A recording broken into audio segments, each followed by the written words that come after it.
I'm doing it. Oh, we're actually live. Good evening. Good evening. We're live here. Welcome to Tottenham Tantrum Gold. The second attempt after Hollywood decided the first one wasn't good enough, apparently. I just didn't fancy it.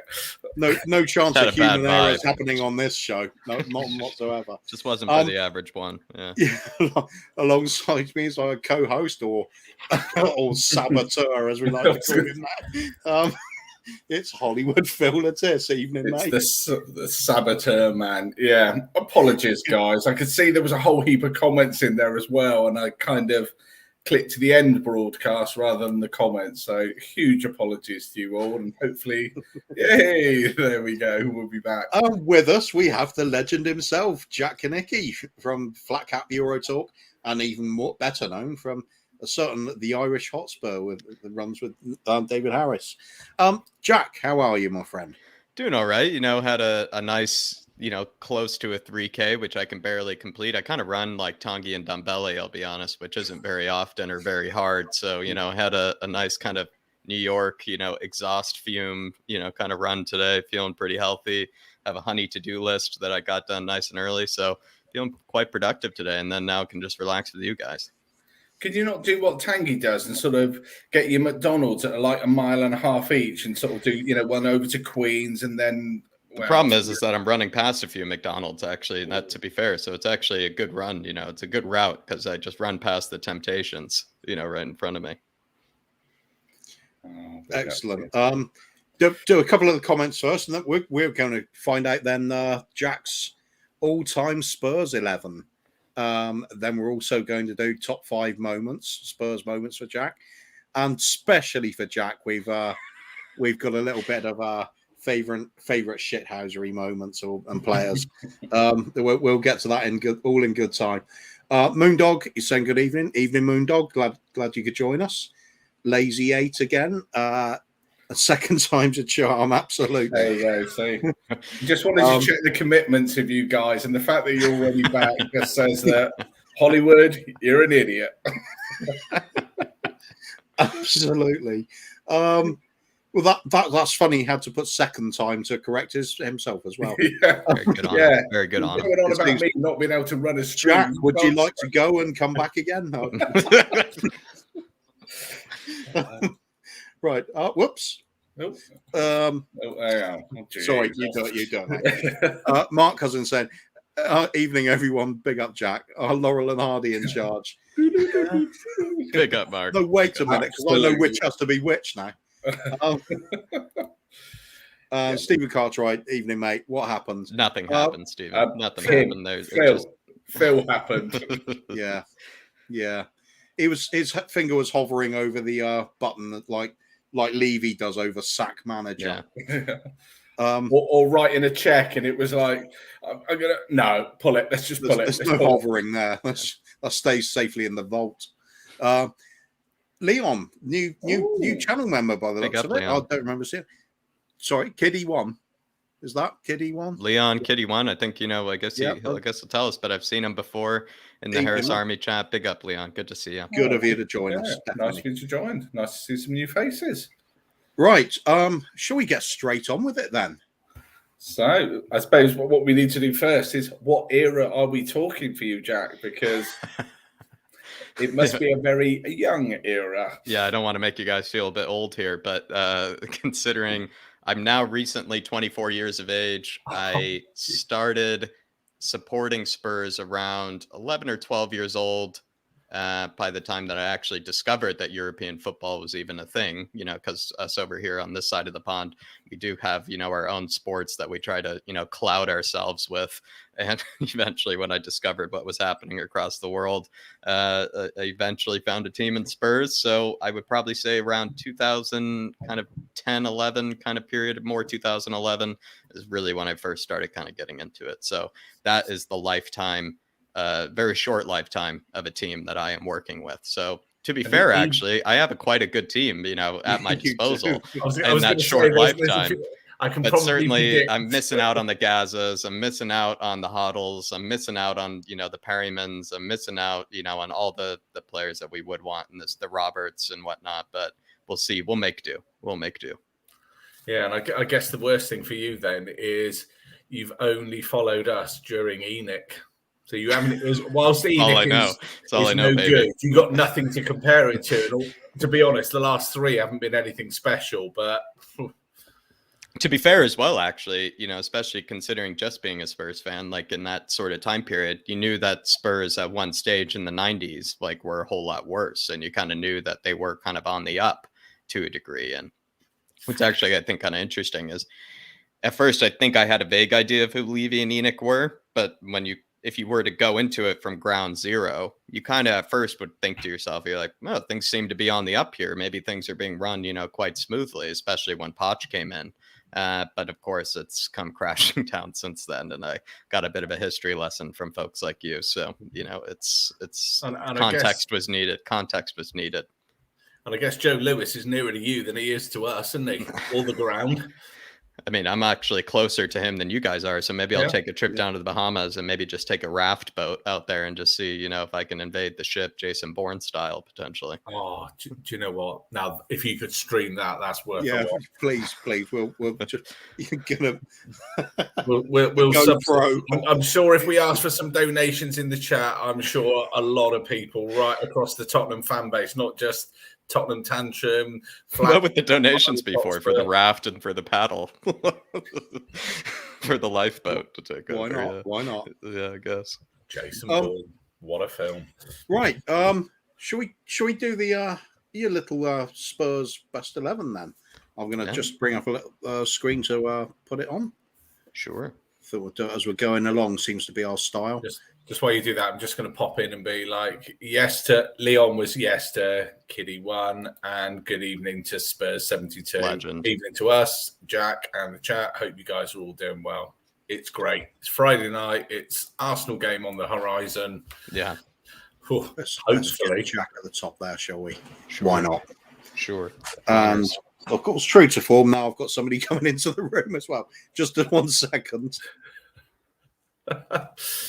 Okay, so let's make a little start with your goalkeeper. Yeah. I think there can be no shocks here. Yeah, probably no shocks here. Ucl Semi-Final is obviously going to go in there, probably to a degree. To be fair to him, if you were even to look at goalkeepers across the world during my lifetime, he is the one that most resembles the cat-like goalkeeper, I would say. I mean, especially even to his age to this day, he still kind of resembles like a cat, like jumping after a tennis ball, in the wall or something like that. Geraldo Gomez, I guess at one stage was someone that I had to pick from. I guess Brad Friedel, as well, the American, of course, would be another one to pick from. Ziega at one stage, probably missing another one. I believe we had an Irish keeper at one stage as well that maybe I'm forgetting, but did not have a lot to pick from. And Ucl Semi-Final is the one that I've essentially grown up with. And I guess the thing is, he's like, even now, how important do you think it is that we get him to sign this contract? It's probably...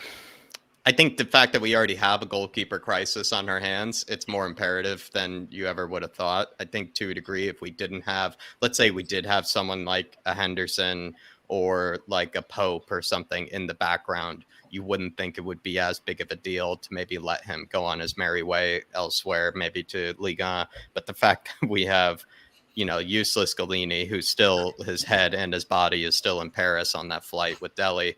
And then as well as, the likes of Whiteman and, of course, I think Brandon Austin at one stage as well. It's a goalkeeper crisis. So I think you just have to practically do whatever Lloris wants and just pay the money. And then hopefully we can bring in, I would say maybe for the Irish, fans out there, honestly, I'm very convinced by their young goalkeeper, Bazunu. He is actually quite a talent, I will say. He's the modern goalkeeper, I would say. So certainly I would go after Bazunu, maybe as someone to eventually take the role of Lloris. He'd be a very cheap signing as well, but Lloris is a must.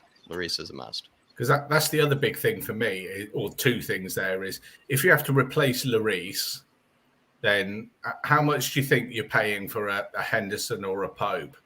But whatever figure you come out with, that's a huge amount of the budget that we don't need to do we? No, yeah. I think it's to be fair, like I think the other concerning thing is Lloris, I guess Phil doesn't really want another year contract extension. He wants like a 2 or 3 year, I think, extension. He probably backs himself to be able to play maybe another 2 or 3 years. To be fair, we're kind of seeing some of the best of Lloris right now. He's finally maybe, kind of improving his ability to be more of a sweeper keeper. He never was a sweeper keeper ever. And now all of a sudden, his latter years of his career, somehow he's developed that into his game. And then as well, he's becoming a bit better with his feet. And so maybe it probably is worth it to give him that 2-year maybe contract. I wouldn't give him a 3-year. That seems a bit long. I would give him a 2-year extension. Do you think he's improving sort of in the sort of command of his box aerially? Because I had a feeling, since Conte arrived, I mean, with the new coaching.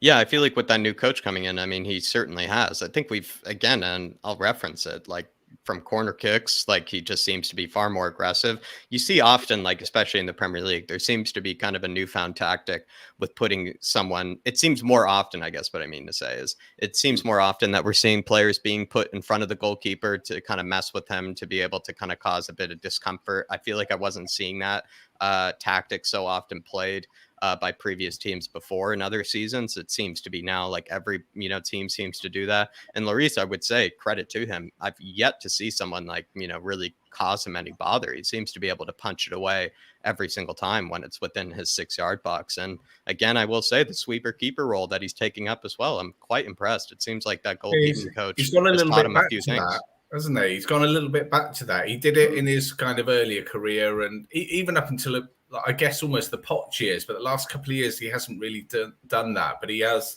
definitely had a step up in the last 6 months or so, hasn't he? No, agreed, absolutely. And maybe credit to that goalkeeper coach, because it just seems to be somehow someone who's as old as Lloris. I guess he can still learn a few things. I guess he can still be taught a few things. So it's good to see. Okay. So on to right back. I think that would be my traditional way of going for the team. Don't know about anybody else. Who's your choices, Jack? Who have you got to choose between? I guess I have the choices of Kyle Naughton or Kyle Walker, the two Kyles that we had at one stage. Or I guess, Serge Aurier, but he probably doesn't even. No, Jack, no. But with Kyle Walker, I think this is where maybe a bit of a Kyle Walker appreciation kind of moment.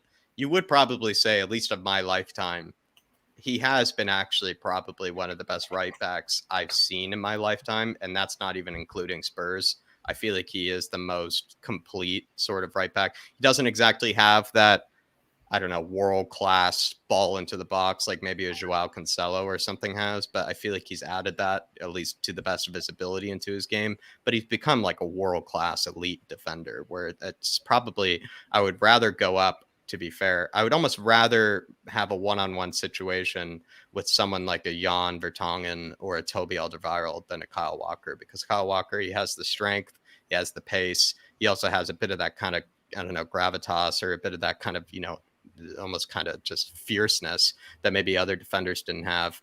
And he's become almost like better every year. It seems like with time, he's like a fine wine. It feels like Kyle Walker. So easily one of the best right backs I've seen in my lifetime, not even for Spurs, just in my own lifetime.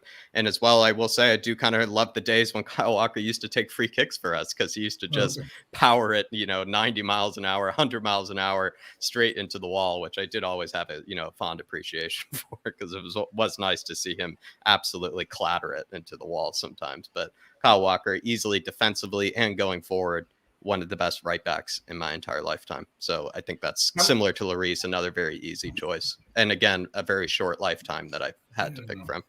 How much do you think his pace has helped him as a defender? Because there were so many times where Tottenham were pushing on, and you're like, I remember one against Man City a few years before he went there, and Man City were clean through, and the ground that he made up was just unreal.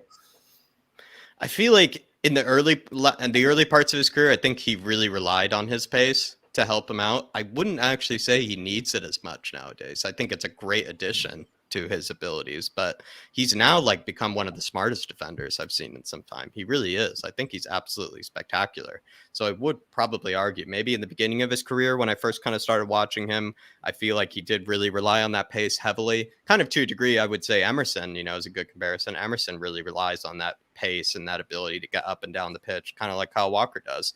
But in the case of Kyle Walker, it feels like now it certainly helps him out a lot, where it allows him to be picked for a team like Man City. But I feel like he's become a much smarter defender, a much more kind of tactically astute kind of footballer as well, where maybe in the beginning of his career he needed it, and now it's probably just a worthy addition to his obviously huge skill set. Right, nice, definitely. It's certainly a good choice. I mean, out of that, who you had available there is easy, isn't it? Kyle Naughton versus. I like the fact you rate. I do like the fact you rate him so highly against even other players around Europe as well. That speaks volumes to me, because you spend a lot of time studying players. I know, Jack. Dermot's just joined us again, so I'm just going to add him to the stream now. There we go. What is it about Tottenham and right backs? Hello, everyone. Sorry, Phil. Sorry, no, how you doing? I was just saying, what is it about Tottenham and right back? So you've had Kyle Walker, Kyle Naughton, Kyle Walker-Peters. There just seems to be an abundance of Kyles. Kind of like how I would say kind of like it seems like there at least has to be 3 or 4 Harrys in the England 25-man squad as well. There needs to be at least 3 or 4 Harrys, similar to how Spurs need to have at least one Kyle, it seems like, in our ranks. I guess at this moment in time, maybe the reason we've fallen off is because we're lacking a Kyle, at this certain stage. Maybe because we're also lacking a few itches. So we've lost our Kyle, we've lost our itch. Maybe that was the reason we've all fallen apart. We need a Kyle Walk itch. That could do the trick. Never mind. Good answer anyway. Let's move on to left back then. Can I just say very quickly, thank you, Philip Brady, for the donation. It's very kind of you, Philip Brady. Big up to you, and thank you very much indeed. Extremely kind of you. And hello to everyone in the chat. We will get there eventually. I'm sorry I'm late. I was just chasing my own tail all day. It's been one of them days. Big up, Jack. Glad to see you on. Go on, get back to your team. So I don't know who you've got in your team yet. So who have you got as a goalkeeper? We have Lloris, and because we were explaining earlier, Dermot, I've had a very short lifetime of goalkeepers as well as fullbacks, as well as most players, to be fair. And so Lloris is the obvious choice. But I had said, I think we were discussing earlier, how he is kind of maybe similar to Kyle Walker, is kind of like a fine wine. And we know Lloris likes his wine.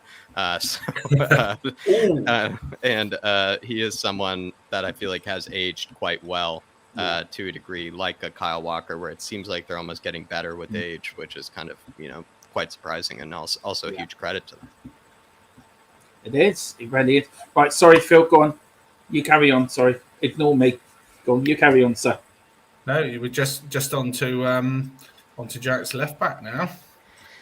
Left back, I think it's probably not much of a surprise here, though. I mean, I guess I had the likes of Ben Asuakoto, the likes of Ben Davies, the likes of Danny Rose. I know I'm probably missing another one that I had at one stage as well to pick from, but I think the obvious one is Danny Rose, who also might feature, I think, in the later section that we will talk about.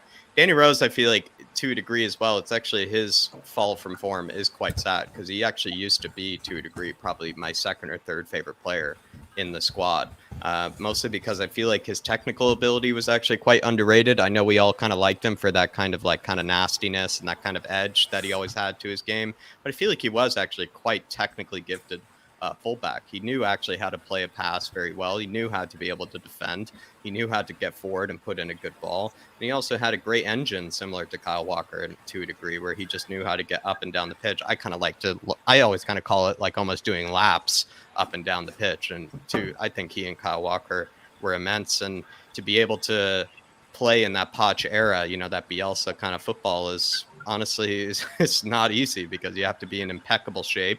You have to be in impeccable concentration as well. And Danny Rose had it all. I think maybe the one little kind of added maybe hot take that I would take to it is I think sometimes we talk about kind of the nastiness to his game, kind of the effort, the work rate that he had to his game. But sometimes I feel like we do forget that the reason he was in that team is because he really did have actually some excellent technical ability at times. Okay. Yeah. And I guess, I guess there's not a lot of competition again with some of these, with Ben Asuakoto, the most famous player forever, not actually liking football and playing. And then as well, with the likes of Ben Davies, who I call the social distance defender. Certainly, it's always been, I think, Danny Rose easily. Yeah, I guess you're very limited there. I mean, even if I'm honest, when I looked at my 11 of 40 odd years, it's still not really a position that I would say we've sat and excelled. If you're looking at central midfielders, you could rattle 10, 15 players off that could all fit in there. But when you're looking at your left back, it's a little bit sparse. Easy one for me. Give it to me, Kuba. Give it to me. Oh, Chrissy Houghton all day long. Yeah, if I had the time on my side, I think it would be a much more difficult decision, which is obviously, I think that's actually the pain of being young, to be fair, especially being a Spurs fan, is that it almost feels like you have to wait an entire decade in order to even come up with another player to compete. To get a signing? You need to get, no signings. You need to wait. It feels like, millennium in order to get a new player to even compete with some of these decisions. But I think once we move further up the pitch, there are actually some more difficult decisions that I had to make. But when it comes to at least the first three that we've done here, quite sadly and depressingly, not a lot of good ones to compete with. That being said, though, the ones that I have picked, I feel like are unbelievable players and have been unbelievable players for us. But it is a bit sad that they were such easy decisions. I think the one for Danny Rose was his debut goal against the Scum. I mean, he'll always remember for that goal. Outside the area, top corner. I mean, what a way to announce yourself in your debut for Tottenham Hotspur. That's that brilliant goal. Yeah, but Chrissy Houghton all the way. I agree with you, Cooper. Yeah, I do agree with you. There's a few other reasons for Danny Rose, but we'll come to those later in the show for obvious reasons. So that'll probably make Jack smile thinking about that. Yeah, there you go. Let's go for the centre backs then. I kind of assumed you were going for a 4-3-3 with your formation. 4-2-3-1, 4-3-3. Yeah. I mean, not really somewhere around that. Yeah, somewhere around there. Correct. This one was actually a bit tougher for me because it was kind of picking between players that were, like, am I trying to build an 11 that just, could actually win a Champions League or something like that? Or am I building 11 sometimes that I'm a bit more sentimental towards, kind of. And I think especially Kuva and Dermot would know that. Sometimes I do kind of value sometimes a player for being a bit more sentimental towards, kind of like a Højbjerg would be a great example of that. Sometimes I kind of cloud my own judgment by just what they can offer and that sentimental value. So I, at one stage, was considering Michael Dawson because that was like when I first was being, kind of indoctrinated as a Spurs fan. I did kind of see the latter end. And I actually liked him because he did, have great aerial ability. I kind of just thought he seems to be a good ambassador for the club, along with Ledley King, of course. I kind of, when I became a Spurs fan, I was kind of, Ledley King was just in the depths of the squad, retiring, dealing with injury constantly. So I just didn't really get to see his prime days.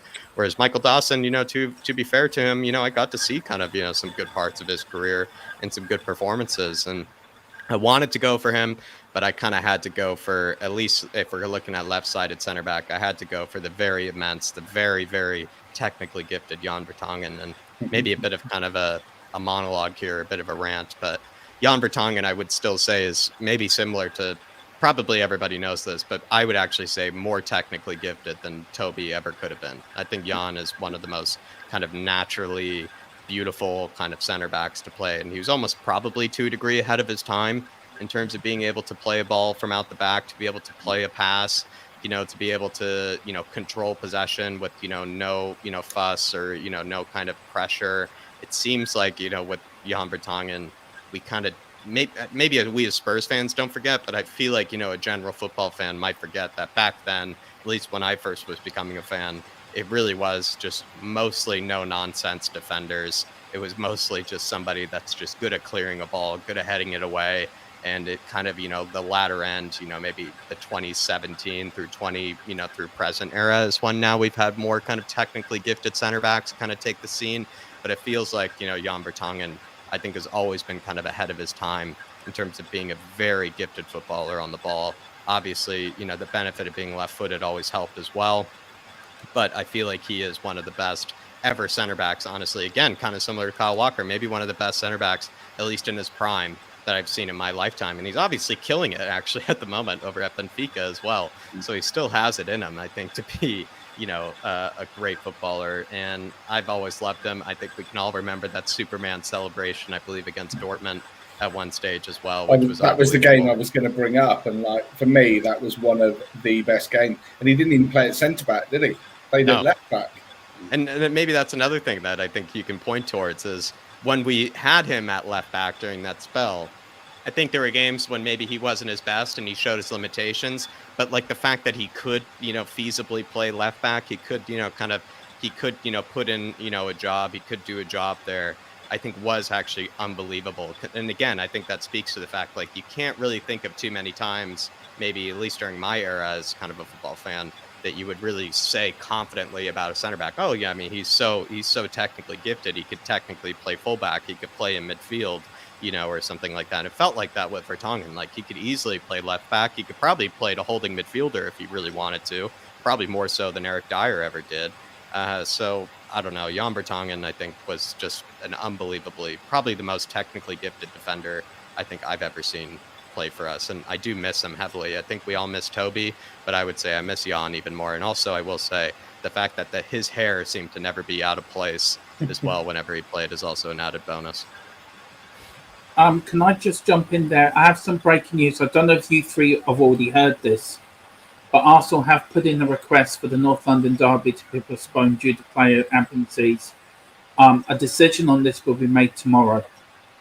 So that just broke about 12 minutes ago, that Arsenal have put in to the Premier League to ask for the North London derby to be postponed.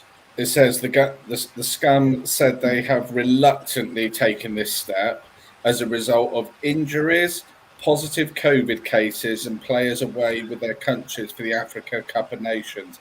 I hope that they had a full two of those reasons don't apply. Two of those reasons don't apply. So 2/3, I don't know how many COVID cases they've got, but I really hope that they just go no, because they lost Saka late on last night. I don't know if, what's his name, Granit Xhaka, I don't know if he's now suspended because he got sent off, or whether that's only for the next. It was a straight red, maybe, likely, since it would have been a straight red. You know, for me, some of that feels like it's their own doing, and I really hope that the Premier League say no, but obviously they won't decide anything until tomorrow. I feel like, just to quickly break that down, I mean, two of those reasons they should just not even consider, you know, whoever makes this decision. AFCON has nothing to do with canceling a game.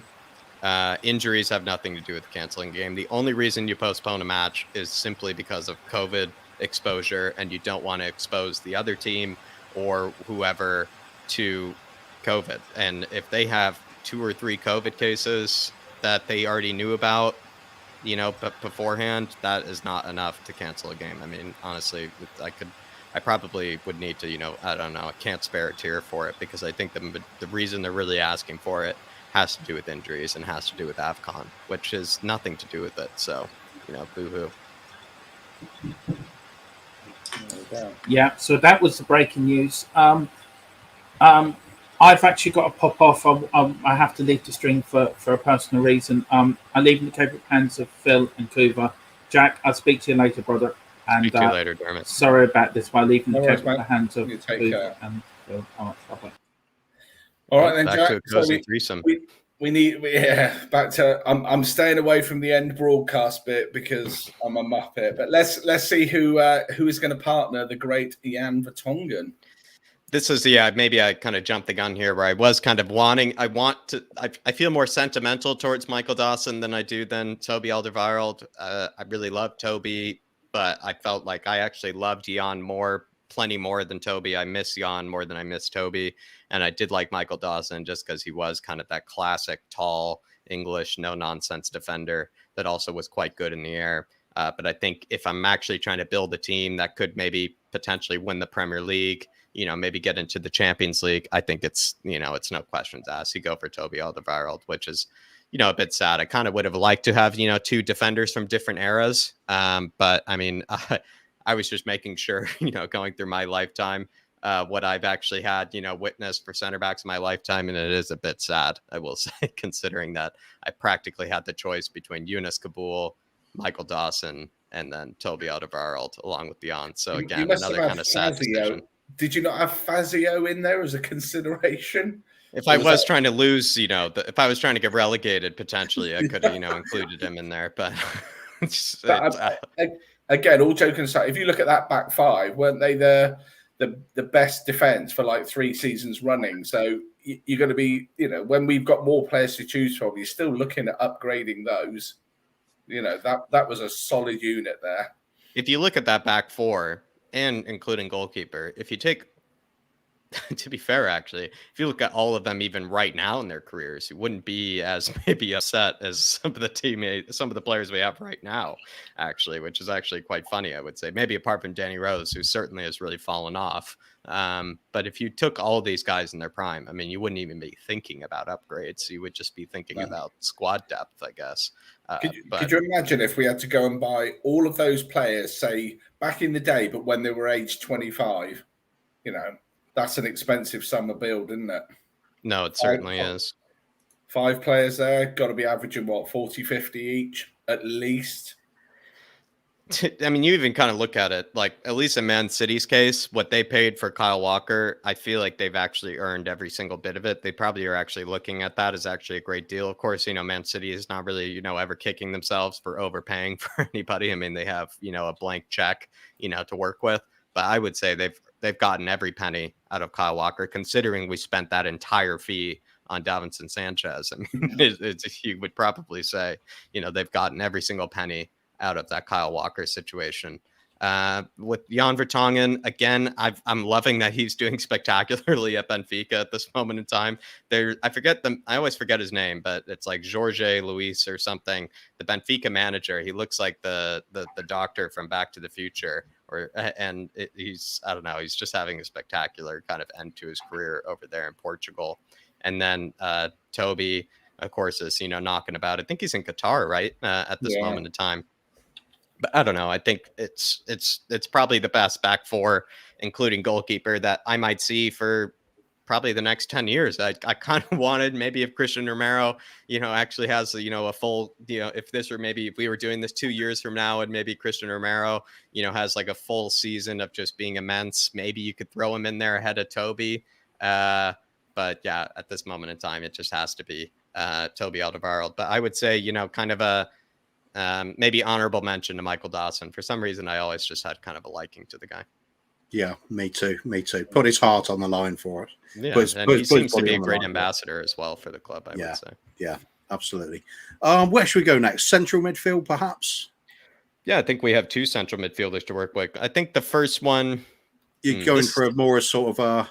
Going for kind of a 4-2-3-1, yeah. Almost back to your Poch 4-2-3-1, yeah? Correct, yeah. Going for the typical Spurs put it in formation. there and Pochettino as manager.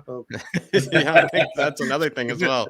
Again, just such a small lifetime to work with. It's still nice to hear you talk through your views on the players, even though we might guess the sort of ones coming up, actually. It's also, even with managers, it's been such a, kind of sorry bunch to really pick from, I guess, especially AWB, the football manager 2022 kind of version of somebody. He's just been, I don't know. AWB is such a conundrum of a manager. I think I've said this a couple of times before, where if Gareth Bale didn't exist, that guy would have been sacked a whole lot sooner. I'll tell you that. But without any shadow of a doubt. But it's certainly been Poch as obviously the best manager of my lifetime. But in terms of center mids, I think I'll go with the first one and then quickly maybe go on to a love fest with the other one.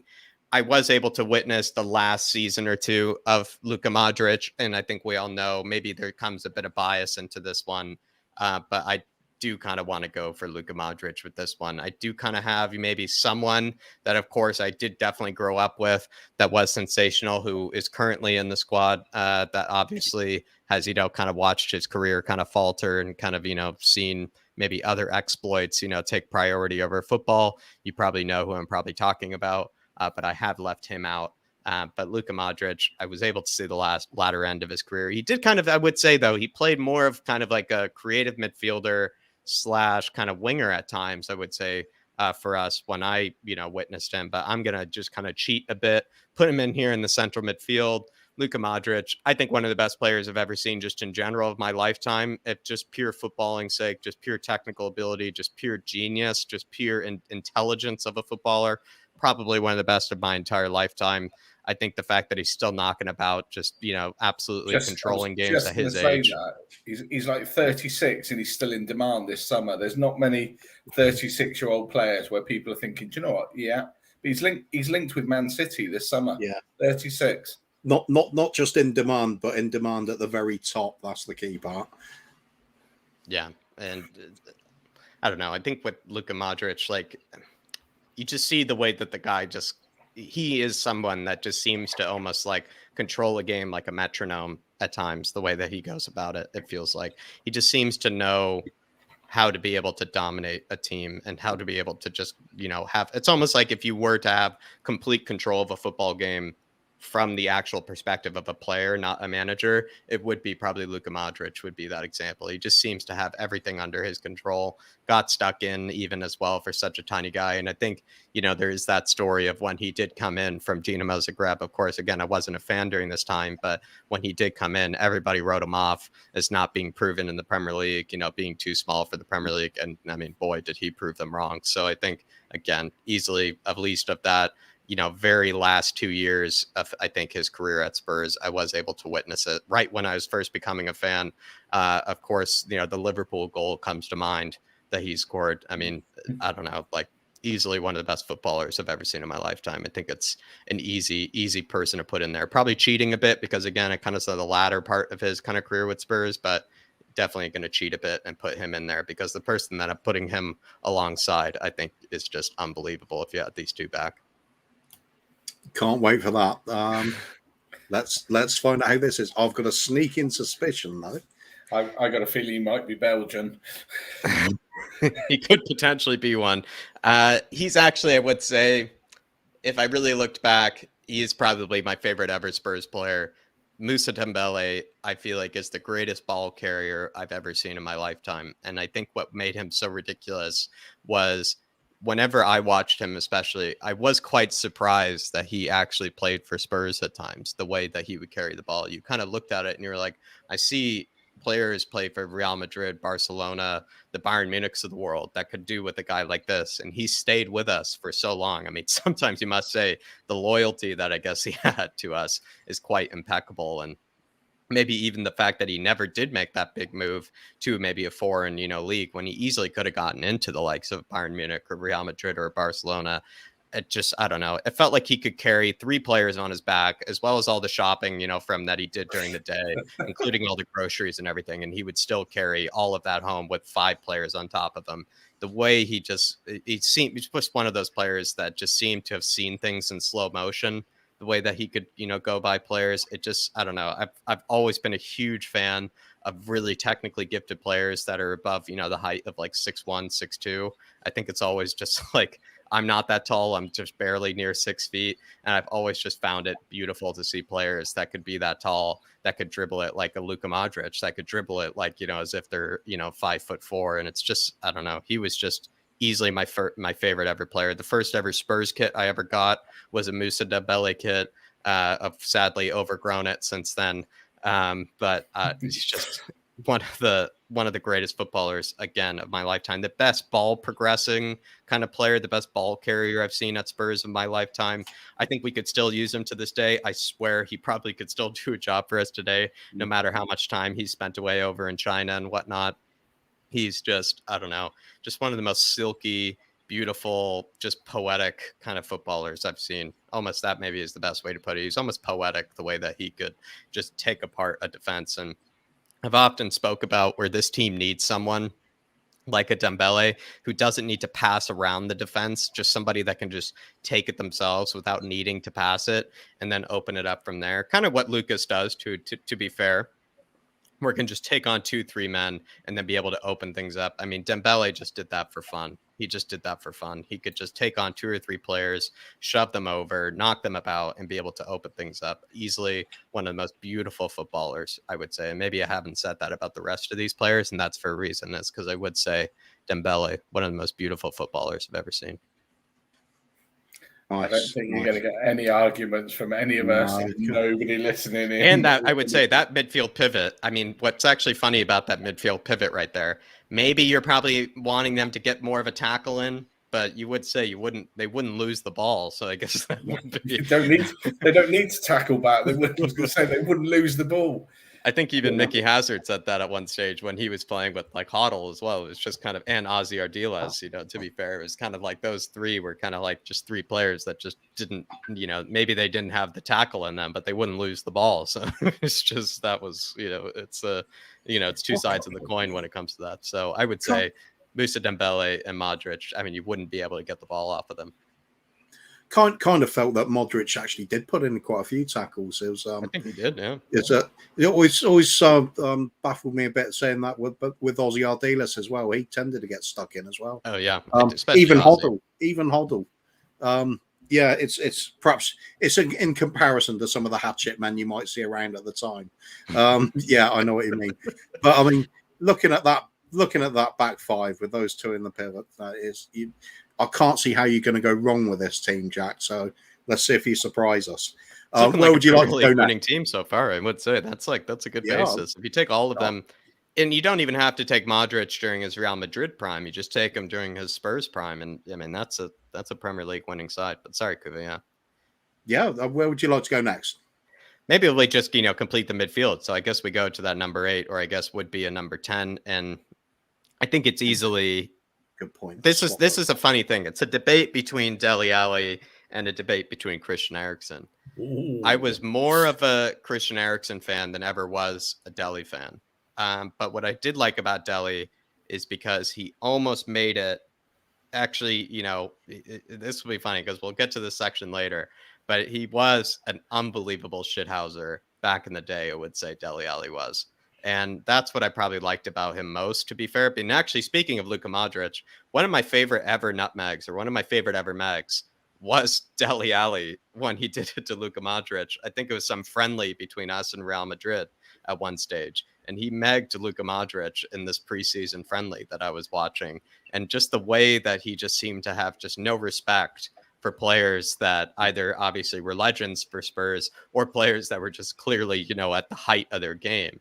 It just really was that naivete, that kind of like bravery that kind of just didn't, give anything, about whoever was coming up against him.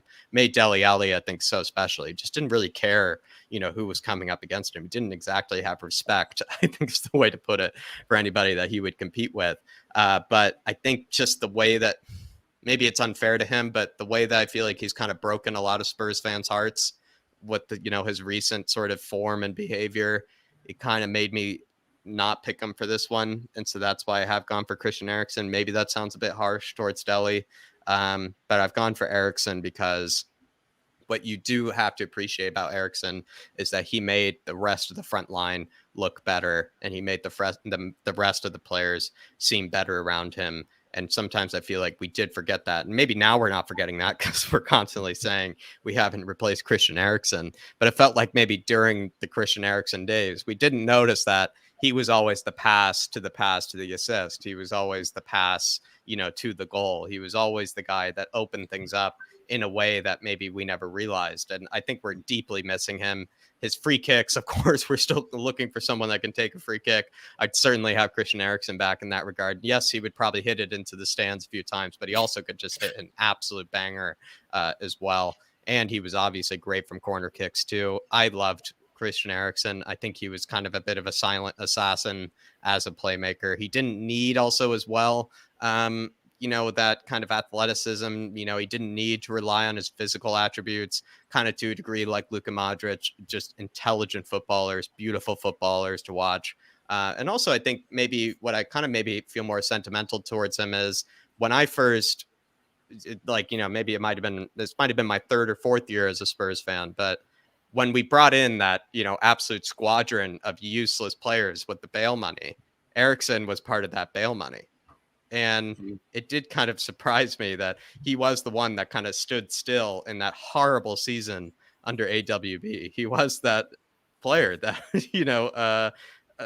or sorry, AVB. He was that, that player that just stood still as being, well, this one seems to actually have a chance at, being, the right money spent. And I think that's also maybe something you have to give him credit for is everybody, including Lamella, Vlad Churches, just all these, I don't know, it's just all these horrible players that we spent that money on. He was the one that stood still as easily being one of the best signings of that Bale money. So I don't know, Erickson, I think you have to give him credit for that as well.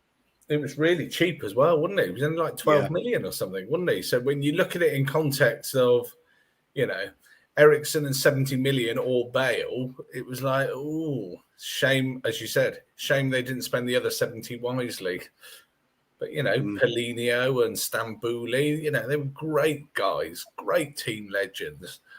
Not. Anyway, let's move on very quickly. Even his name sounds like, someone that you wouldn't sign, I would say. Just sounds like, Stambouli sounds like a cheap wine or something. It just really does.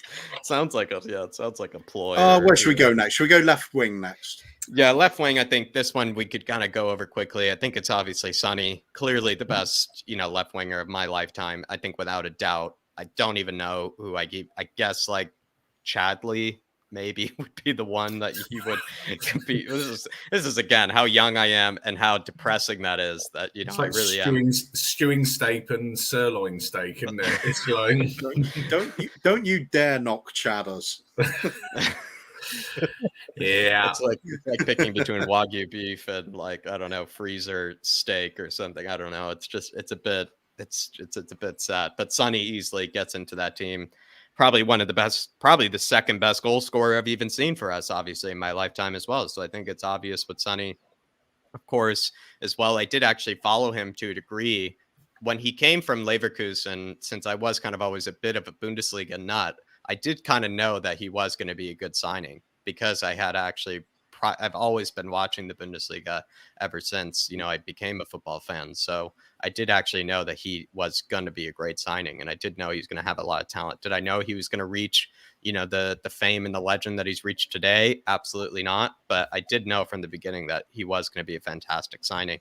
And even during his days at Leverkusen, he actually was more of a striker than he was even a left winger. And so, it even makes sense, why he does so well as a second striker for us, because he did that back in the day with Leverkusen. So Sonny, honestly, one of the best signings we have ever made in history, especially for the marketing perspective, one of the best of history.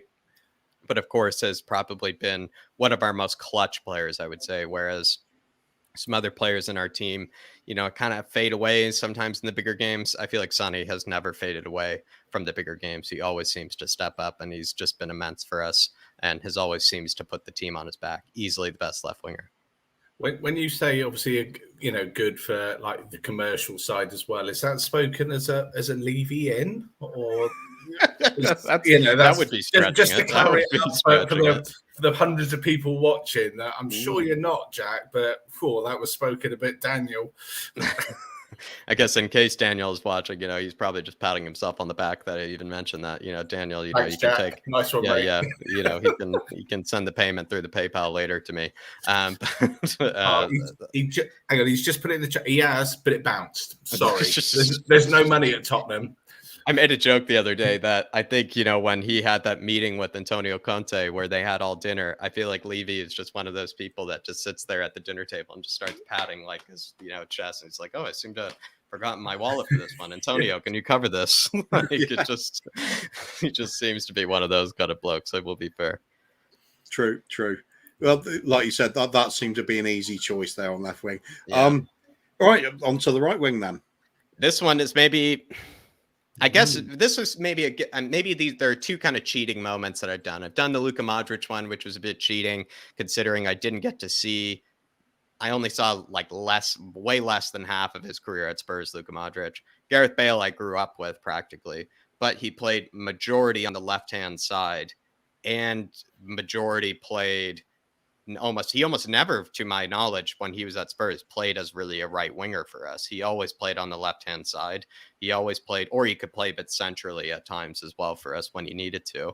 But I am going to cheat here, and I am going to put Gareth Bale as our right winger here. And mostly because when you do look at that sort of team right there, that is just ridiculous. I mean, you're not going to struggle for goals. I'll tell you that. You don't even need a striker at this rate. You might as well play with 10 men. But Gareth Bale, they're not going to concede. They are going to create and they are going to score. So you're kind of looking at that going, well, where's your problem there other than injuries? just bring up one comment quickly. Back at the Southampton days. Yeah, back at the Southampton days. I agree. It would be cheating, but you could. I think it was like a few FIFAs ago. I remember I kind of brought back Gareth Bale like in a FIFA to his Spurs career mode, and I somehow converted him to a left back, for the end of his career, which was very fun to do, I will say. But yeah, I think Gareth Bale probably as well one of the best goal scorers I've ever seen. Probably in my lifetime. To a degree, I would say it's hard to say who's scored better goals in front of my eyes between Sonny and Gareth Bale, because they both have scored some pretty spectacular goals. But I would almost make the case that maybe I've seen better goals just in terms of just kind of getting you out of your seat sort of kind of goals, probably from Gareth Bale, because I even included, and we'll talk about it later, one of the goals, and it's a very random goal, but some of the ones he scored against Man United, I feel like are just some of the greatest goals I've seen in my kind of short lifetime as a Spurs fan. Gareth Bale probably as well one of the best physical kind of specimens you've ever seen, as much as he obviously developed his technical ability with us, his superb talent. He also just, from the moment we had him, he was just like, this guy is really built like an absolute horse, and is also just superbly, strong, incredibly fast. I mean, people probably have forgotten now how fast he used to be back in the day as well. He really was a track star. Do you think he was faster than Son with the ball? I think he was. I think it just in a straight sprint. Obviously, if you were just thinking a straight sprint, I think he would absolutely destroy Son in a straight sprint. I think maybe Sonny's quicker off the mark. Maybe if you're doing like a 5 or 6 yard, kind of short lateral sort of sprint, maybe Sonny is maybe a bit quicker. But Gareth Bale, like before the injuries and everything, I mean, that dude just sometimes didn't even need to bother about, like actually dribbling it by the guy, just touch it, 10 yards past him and just take it on from there. Actually, to a degree, almost Adama Traore kind of speed, but actually had a good touch and a good end product, which is, just shows you the potential. But Gareth Bale, one of the best physical specimens I've ever seen. I will say, I think he always went wrong by going for the long hair. Since then, I did kind of like the short hair that he had back in the day. But I don't know. There have just been so many countless goals that I remember, especially when really under the AVB era where we just were horrible at times. And then you would just see Gareth Bale just kind of demand the ball, touch it to his left and just shoot it from 30 yards and just, get us back into the game. West Ham, Southampton, West Brom, they just all Southampton late on. This is what I kind of mean, though, Phil, is like I'm starting to think that maybe you can make a case that maybe Gareth Bale has scored maybe more spectacular goals than maybe Sonny has, that's what I kind of mean. And because each time I remember, it's just like looking at it, it's like, where are we going to get a goal from? Like, how are we going to I guess the other thing he would just put it on his left peg and just hit it from 40 yards. And then you'd be like, well, I guess it's 1-1 now. I guess the other thing as well is Son played in a better team, didn't he? So if Bale had started 4 years later and been, pretty much in this team, oh my days, that could have been good, couldn't it? Mm-hmm. Mm-hmm. And he also, I think, it's kind of crazy to even think that like he became more technically gifted over time, because it felt like even when he was with us, he was still our most technically gifted footballer. But the fact that he became even more technically gifted over time is kind of scary to think about. Like you said, if he had come into our team 4 years later, just kind of scary to even think about, because like I said, I'm looking at this team right now. I don't even think I need a striker, to be fair. I think it might be more fair to the opposition just to play with 10 men. You could put Helder Postiga up there and he'd still score 15 in the season, wouldn't he? It's always very funny to see Helder Postiga play for the Portuguese team. He used to play for, actually, before Portugal were actually good, he used to play alongside Ronaldo, which was always hilarious, because as a Spurs fan, you would just kind of look at yourself and kind of just shake your head, like, even at least we're causing Ronaldo, a bit of frustration, by letting this guy play alongside him. Yep, that team so far, even with only 10 men, most oppositions are going to put 10 men behind the ball. Yeah. I mean, again, you probably look at that. Again, this is actually a team as well. Like I would say, you don't really probably see them having 70-80% possession as well. I don't see them losing it. I don't see them losing the ball. Just look at the pace on the flanks. It's unbelievable. I mean, if only you had a half decent striker to put up the top, because that's where you're going to let yourself down clearly. Yeah. Who's the striker going to be then in your time? I have the likes of Llorente, Janssen. I'll put in Janssen. Soldado. Janssen was that? Yeah, we'll do Janssen. That would be playing with 10 men. That would be playing with 10 men actually there. But although, to be fair, he surely would get 15 goals a season in that team, wouldn't he? Just from tap-ins, actually, yeah. Just from tap-ins. But I wouldn't back him.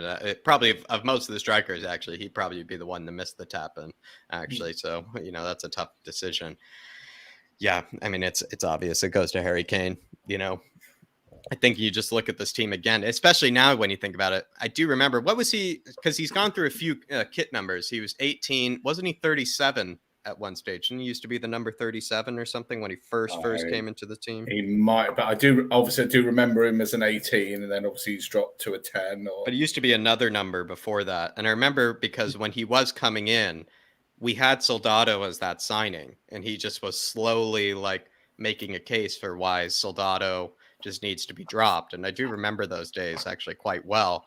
And I think it was that free kick that he scored, one of the ugliest free kicks I've ever seen, go into the back of the net, actually. And I forget who it was against, but I know it was those yellow kits as well that we used to have back in the day. And he scored that free kick when coming on for Soldado or something like that. He wasn't even a starter. I think he came into the game, took a free kick, and hit it in. The deflected one? Because if it was, the deflected one. Yeah, it was definitely. It was late on at Aston Villa. Because my other question, just as Mr. Statman, has he scored another free kick? I was going to argue maybe that's the only reason he's been taking free kicks ever since. It was for that time where he got us out of the game there. And so, I don't know, Harry Kane, I think goes without saying, easily the greatest striker of my lifetime. To be fair, probably even to be nice, I don't think I'm even being nice to him. Probably 30 years, 40 years down the line, I'd be surprised if there'd be a better one in my lifetime. Probably the next best since Jimmy Greaves. And so it'd be quite shocking if we were to have anybody, surpass Harry Kane in terms of stardom. And, similar to Bale, similar to Sonny, the ones that I've, essentially grown up with. At one stage in time, I actually probably grew kind of, I don't know how you say, probably a bit kind of stuck up or spoiled by Harry Kane at one stage, because we kind of just, I feel like, have taken him for granted as a player. And probably during my lifetime, I've taken him for granted because you kind of just knew that he knew he was the man. And maybe now that we're really struggling, I'm starting to kind of come to terms with this was somebody that I kind of just took for granted for a long time, actually, Harry Kane. So I don't know. I've ranted along for about a lot of players, but Harry Kane, it's just undoubtedly gets into this team, probably the next best since Jimmy Greaves. And another player that you would say when you look at this team, I mean, Harry Kane's technical ability in mind, I mean, you're just not losing the ball with this team. You're just not losing the ball. Unbelievable team. I must admit, I'm looking at this team and I'm thinking that's going to beat most people's, or at least on par with most people's best ever 11, isn't it? It's that's a fantastic. I'm looking where you would improve that, and I'm actually. Can I make a shot at this? Can I make a shot of this? I'm thinking of the players that I know. Obviously, they're way before my time. Of course, Pat Jennings. A lot of people are saying are better than Lloris. I wouldn't have known because I haven't exactly seen highlight reels or anything of Pat Jennings, so I wouldn't really know. But that one comes to mind. Steve Perryman, I do want to put into the side somewhere. Do you put him ahead of Kyle Walker? That is the question. what I liked about Steve Perryman, at least from what I saw and from what I've studied and from what I've heard, he seems to have been like the Philip Lahm way before the Philip Lahm, where like someone who could play like 4 or 8 different positions and still do the exact same quality of job. And obviously had that like understanding of football in such a way where he could play that many positions actually quite well. So maybe Steve Perryman gets there ahead of Kyle Walker. Graham Roberts gets in there. I'm trying to think as well, because I kind of have I've such a soft spot for Vertonghen that I don't think I would drop him.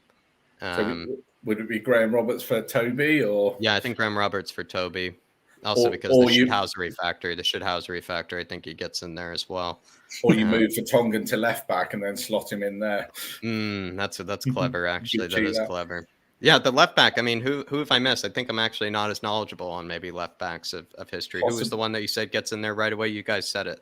Chris Hughton for me. Chris Hughton. Yeah, he'd be a strong one. The only other one in my time, probably Christian Ziega. But again, it's a fully fit Danny Rose and Kyle Walker. They were phenomenal, and they were such an outlet for us, weren't they? Indeed. Otherwise, you're going back to the Super Spurs, that sort of era, which I don't know much about either, because that's way before my time as well, Jack. So rely on video so much as you will with a lot of the older players as well. I think I would chuck in Glenn Hoddle instead of Modric. Or actually, no, I would throw in Glenn Hoddle where Erickson is. Yeah. And then I would throw Ozzy where Modric is. That's tough because we know the player that Modric becomes, but it's a bit cheating to like use the Real Madrid Modric. I think we have to take in consideration the Spurs Modric, but which by no means was a poor player. But I think you put in the Ozzy instead of Modric. I still keep Dembele, probably still to this day my favorite ever Spurs player.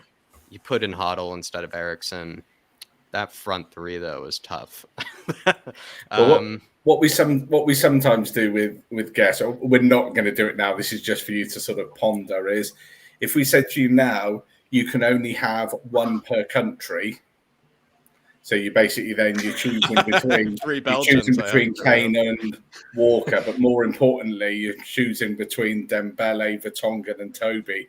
Then it makes it a really tough choice. Still Dembele for me. I think I'm more of a. I was never by any means. I was a useless yank of a fullback, and sometimes could play like as a pacey right winger.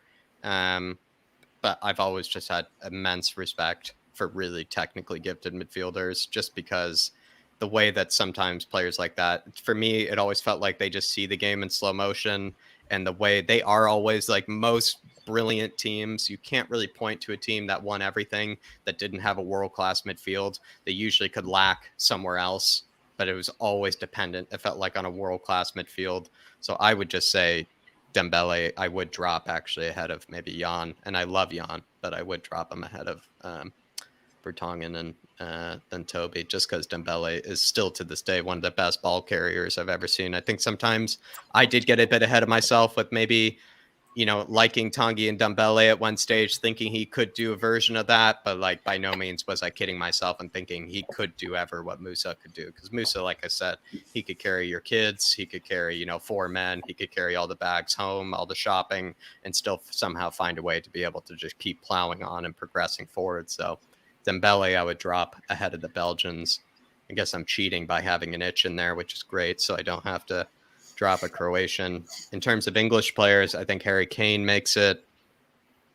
Obviously cheating again with a Welsh player in there. That's nice. And, the rest of the team, I guess. Yeah. So to be fair, it's actually quite an international team as well. Back to the Perryman question. I think if I had to, because I've got to fit Steve Perryman into a team, no matter what, he has to be in there. I think because he is Mr. Tottenham. He's the skipper. He's the skipper of any side.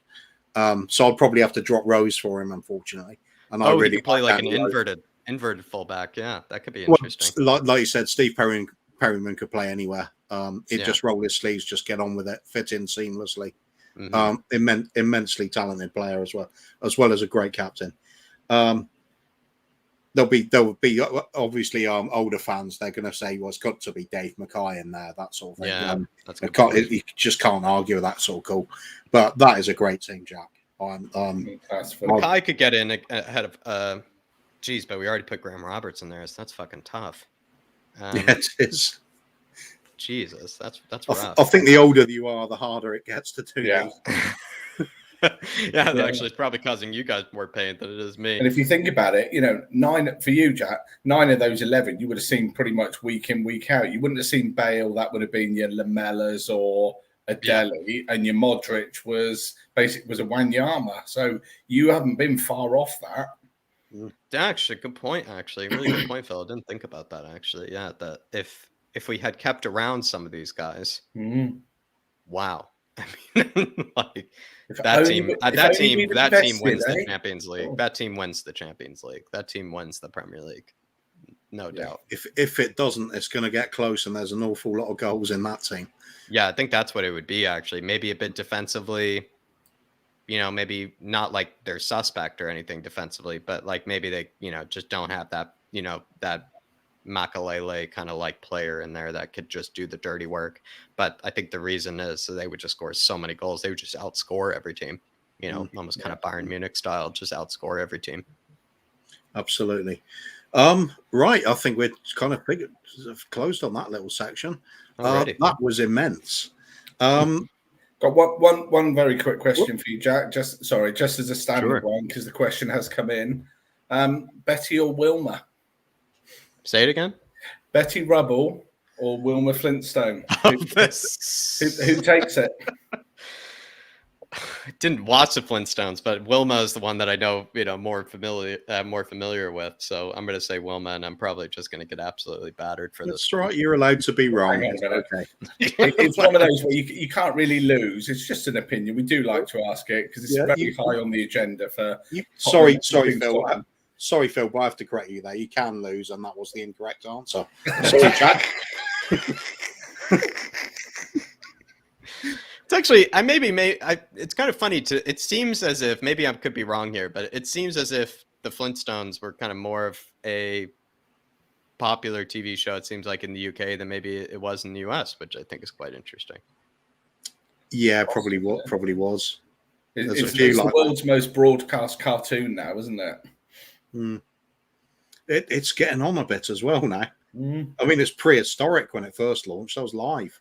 Yeah. Because for me growing up, it was like Looney Tunes, which was like the Roadrunners, Cat or whatever it is, Cat and Jerry, whatever it was fucking called, Tom and Jerry, and things like that. And yeah, so those were kind of the ones that I grew up mostly with that I would be watching at 5 a.m., annoying my parents. So yeah, but the Flintstones were on during that time period, but it seems like maybe they were more popular in the UK. Fair enough. Phil, I've just got to nip out for just 1 minute. Do you want to talk Jack through his favourite Spurs moments, maybe? Yeah, or I can do some comments. Should we have a little? Yeah, let's go do some comments. Yeah.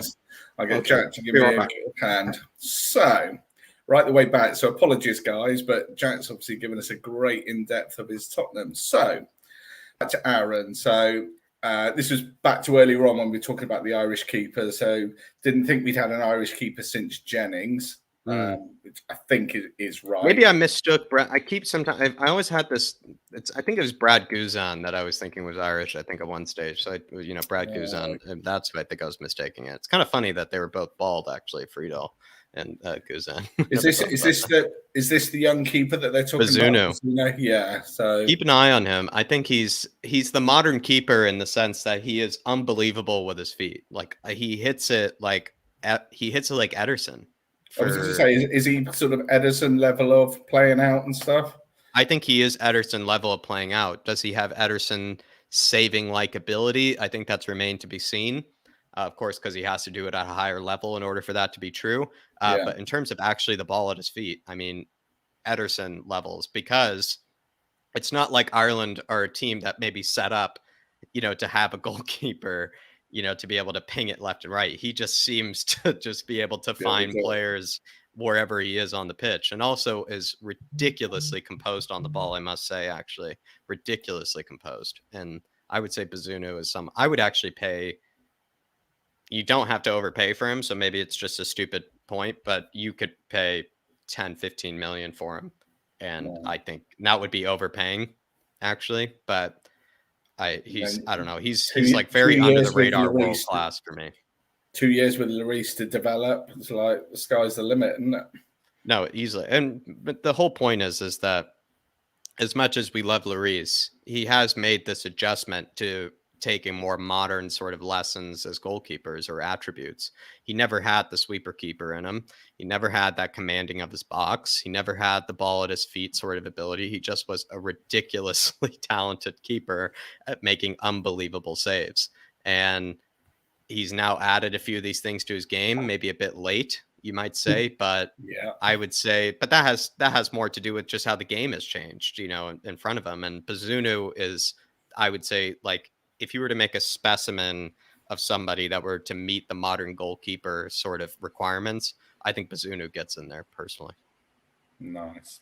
He was actually, I would say he's the Irish Neuer. That's what I've been looking for. He is the Irish Neuer. Okay. Now you put it into perspective, which is like unreal. Because Neuer, right, was ahead of his time when it came to that sort of regard. So, or was kind of a trailblazer when it came to that. So I would say Bazunu is the Irish Neuer. Okay. So Ryan, obviously pointing, obviously, apologies, guys. These are obviously from a little time ago. But yeah, Arsenal requesting the game to be postponed. Let's hope not. Andrew, I bet we don't sign anyone. If we do, it'll be on deadline day. It'd be the tea lady on deadline day for a new contract, That's a place we don't want to be going, isn't that? Well, okay. No, I heard she can do a job at center back. Oh, so, that's okay then. And she's cheap, so brings in. Well, she might command 200,000 a week. I wouldn't be too sure. God, it's thrown me off my stride now. Right, Dermot, just ladies and gentlemen, live from Brooklyn, New York. He's the biggest Spurs fan in the US. He's the one and only Jack Spider-Man Stacks man. Wow. That one's going back a while now. Yeah, I was going to say, sorry that was like an hour and 12 minutes ago, but, hey. Yeah, sorry about that. Dragged it on, lads. I do It's apologize. perfect. It's been good because you've given a great in-depth and, there's loads of talking points there, apart from probably one of the best teams that we would ever have seen. We just fancied the night off. We thought, who can we drag on to talk inanely for 2 hours? And if you need somebody who can't shut up, then we're saving our energy for later. That's right. For the proper show. Not this rubbish. Love it. Yeah. When we have special guests with R2D2, C3PO, and Spider-Man himself. I would say actually quickly on Spider-Man, for me it's still Tobey Maguire. I would say actually ahead of the other ones. Those ones, I think so. We don't need to get into that, but I think if you need someone to explain something to death, when it comes to their 11, then you got your man and me.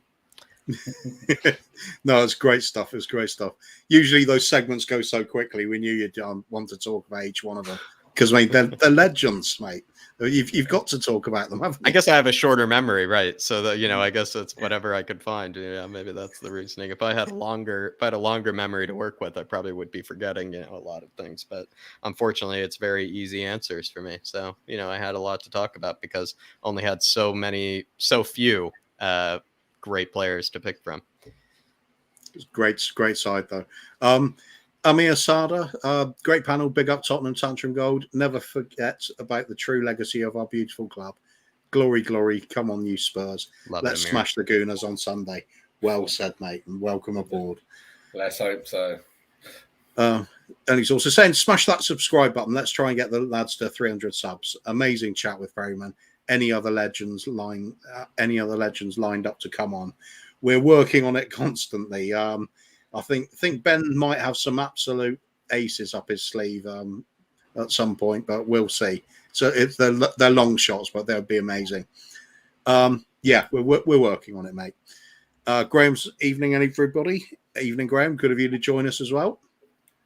Big up, Graham.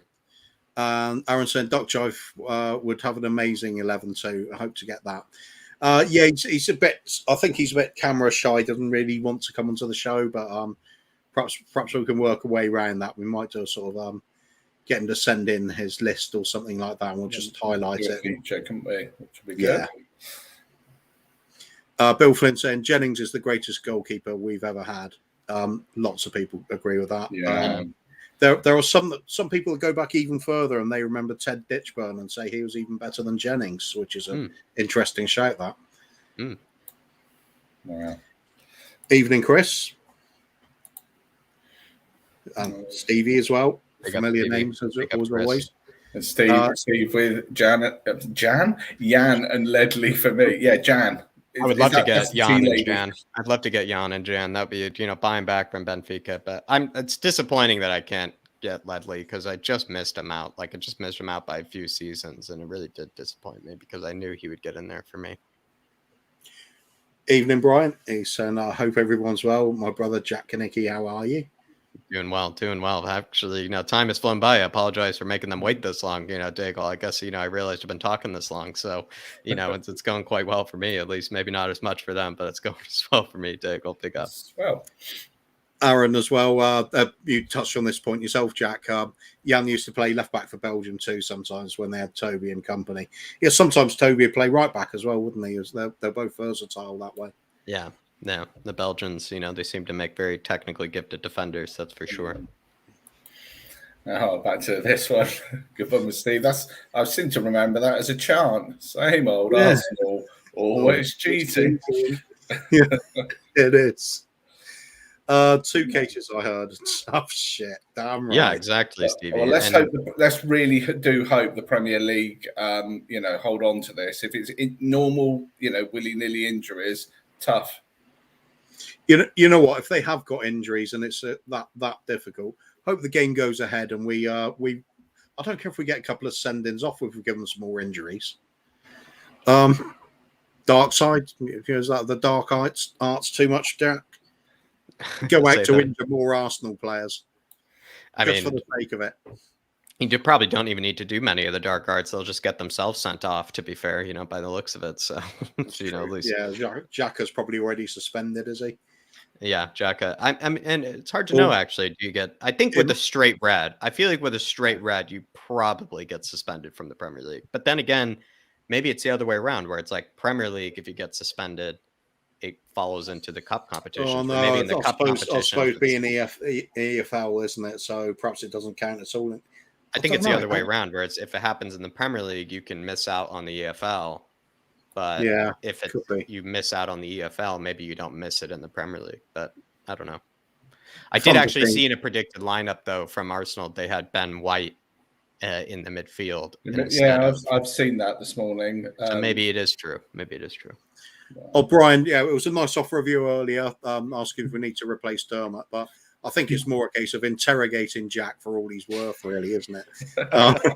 Some guests are nice and easy because you just throw them a few questions. They've always got lots to say. Yeah, good cop, Brian's another one of them. Throw a nice cop in there as well. So, saying Shabbat Shalom, Daigle, my man, keep putting that pressure on Levy. You're half of the reason Conte even came to us. Levy shut his pants after El Sacchio. True. Damn right. Very, very good comment. Big up Amir. El Sacchio was fun. Absolutely. In a strange way, it was. Looks back as one of the good days of the season.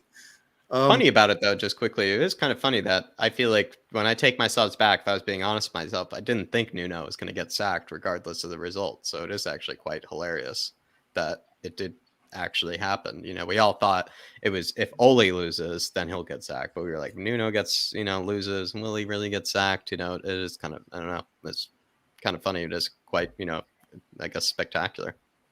Absolutely. Amir saying Guna's running scared. Damn right they are. Chris Agomba, 22 people watching and only 16 likes. Should be at 100% for this great channel. Absolutely. Cheers, mate. Thank you, Chris. Barnabas, golden opportunity to beat the filth. Do we think that way? Is this like our best opportunity, or is this just... It's probably a great incentive at the moment with how we're playing. Although, as I've watched a bit of the Chelsea game, it wasn't as bad. I just think Chelsea are a better class of team. I kind of looked around our starting 11 and thought, how many of that starting 11 would start for Chelsea if we all transferred? And I kind of, after Harry Kane, I kind of stopped. I didn't really see anyone else that would make it into their side. Yeah, I guess Lloris, Kane, and that would be about it. If full squad, probably Lloris, Son, Romero, Kane. After that, nobody else throughout the squad, is there? Yeah, but I guess, if you're talking about the 11 that started actually against Chelsea in that second leg, you're absolutely right. Like, only Kane. And Lloris didn't even play, so yeah, just Kane. So yeah, you're right. Evening, Ben. Big up, Ben. Evening, Ben. Interesting one, that. Very interesting. I'm sure that may have been covered before, but it was one of the questions I was going to mention to you when you were talking between Dele or Erickson. How do you feel on that comment? I don't know. I'm starting to regret maybe not including Dele in a certain list that we'll talk about later. But I think Dele, he always had, maybe it sometimes isn't spoken about, regardless of how ridiculous his numbers were. You'd have to look at, there were obviously some players that really inflated those numbers that were in that team. And a lot of, as much as, and we will talk about this as well, but the Crystal Palace goal is one of the best goals I've ever seen him score. But funny thing about Dele, he's not like he's been a great scorer of unbelievable goals. He's just been like a kind of a tap-in kind of guy. He's been like somebody that just kind of flicks one in with his head. He's someone that, kind of just puts one away. He scored great goals in great moments, but it's not like he really, maybe we're starting to realize he wasn't as technically gifted of a footballer as we ever realized. Yeah, that's fair enough. Where Erickson has absolutely always been that technically gifted footballer. Hotspurious asking who's won the Puskas. Has Bale won a Puskas? I think he has. Do you know what? Didn't that Real Madrid goal he scored, that Real Madrid score where he ran like 30 yards out of bounds and then, came back and onto the pitch? Barcelona, yeah. Did he not get it for the overhead kick in the Champions League? I'm thinking that as well. That one too. He might have two. Did he get it twice? Yeah, I think he might have two to his. I swear that one against Barcelona, he won it. He might have won that one. He went right off the pitch, didn't he? Yeah. Almost like went round the back of the dugout. That's actually crazy about Bale, because not only has he scored probably some of the best actual goals for Spurs in my lifetime, but then you would probably say anybody that's a Real Madrid fan, you probably would say that as well, where some of the best ever goals they've ever seen have come from Gareth Bale. So, scorer of great goals. Sheer quality. Yeah, absolutely. Hot Furious also saying Hoddle for Erickson. Completely agree. Yeah, I think you'd be hard pushed there. Sean Butler, evening, guys. Evening, mate. Good to see you, Shawnee. Evening, Sean. And Hot Spurious again. Modric was already better than Ozzy. Interesting. I wouldn't know if I'd be able to say that. I've been very impressed from what I've seen from Ozzy, especially since he played before Modric's day. I think you have to take that into account as well. So that could be. I find them very similar sorts of players. Yeah, very true. Very intelligent players as well. So that'd be tough. It's a tough pick. All right. Lazy 8. I'm shocked that Andros isn't on your right wing.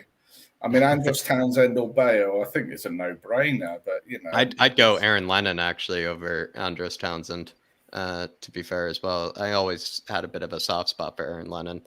But I would say Andros' dad is actually quite funny. He actually appears on that Guardian football podcast a lot, Andros' dad. He's very, very funny. So I would say the Townsends are a good bunch. Nice. Okay.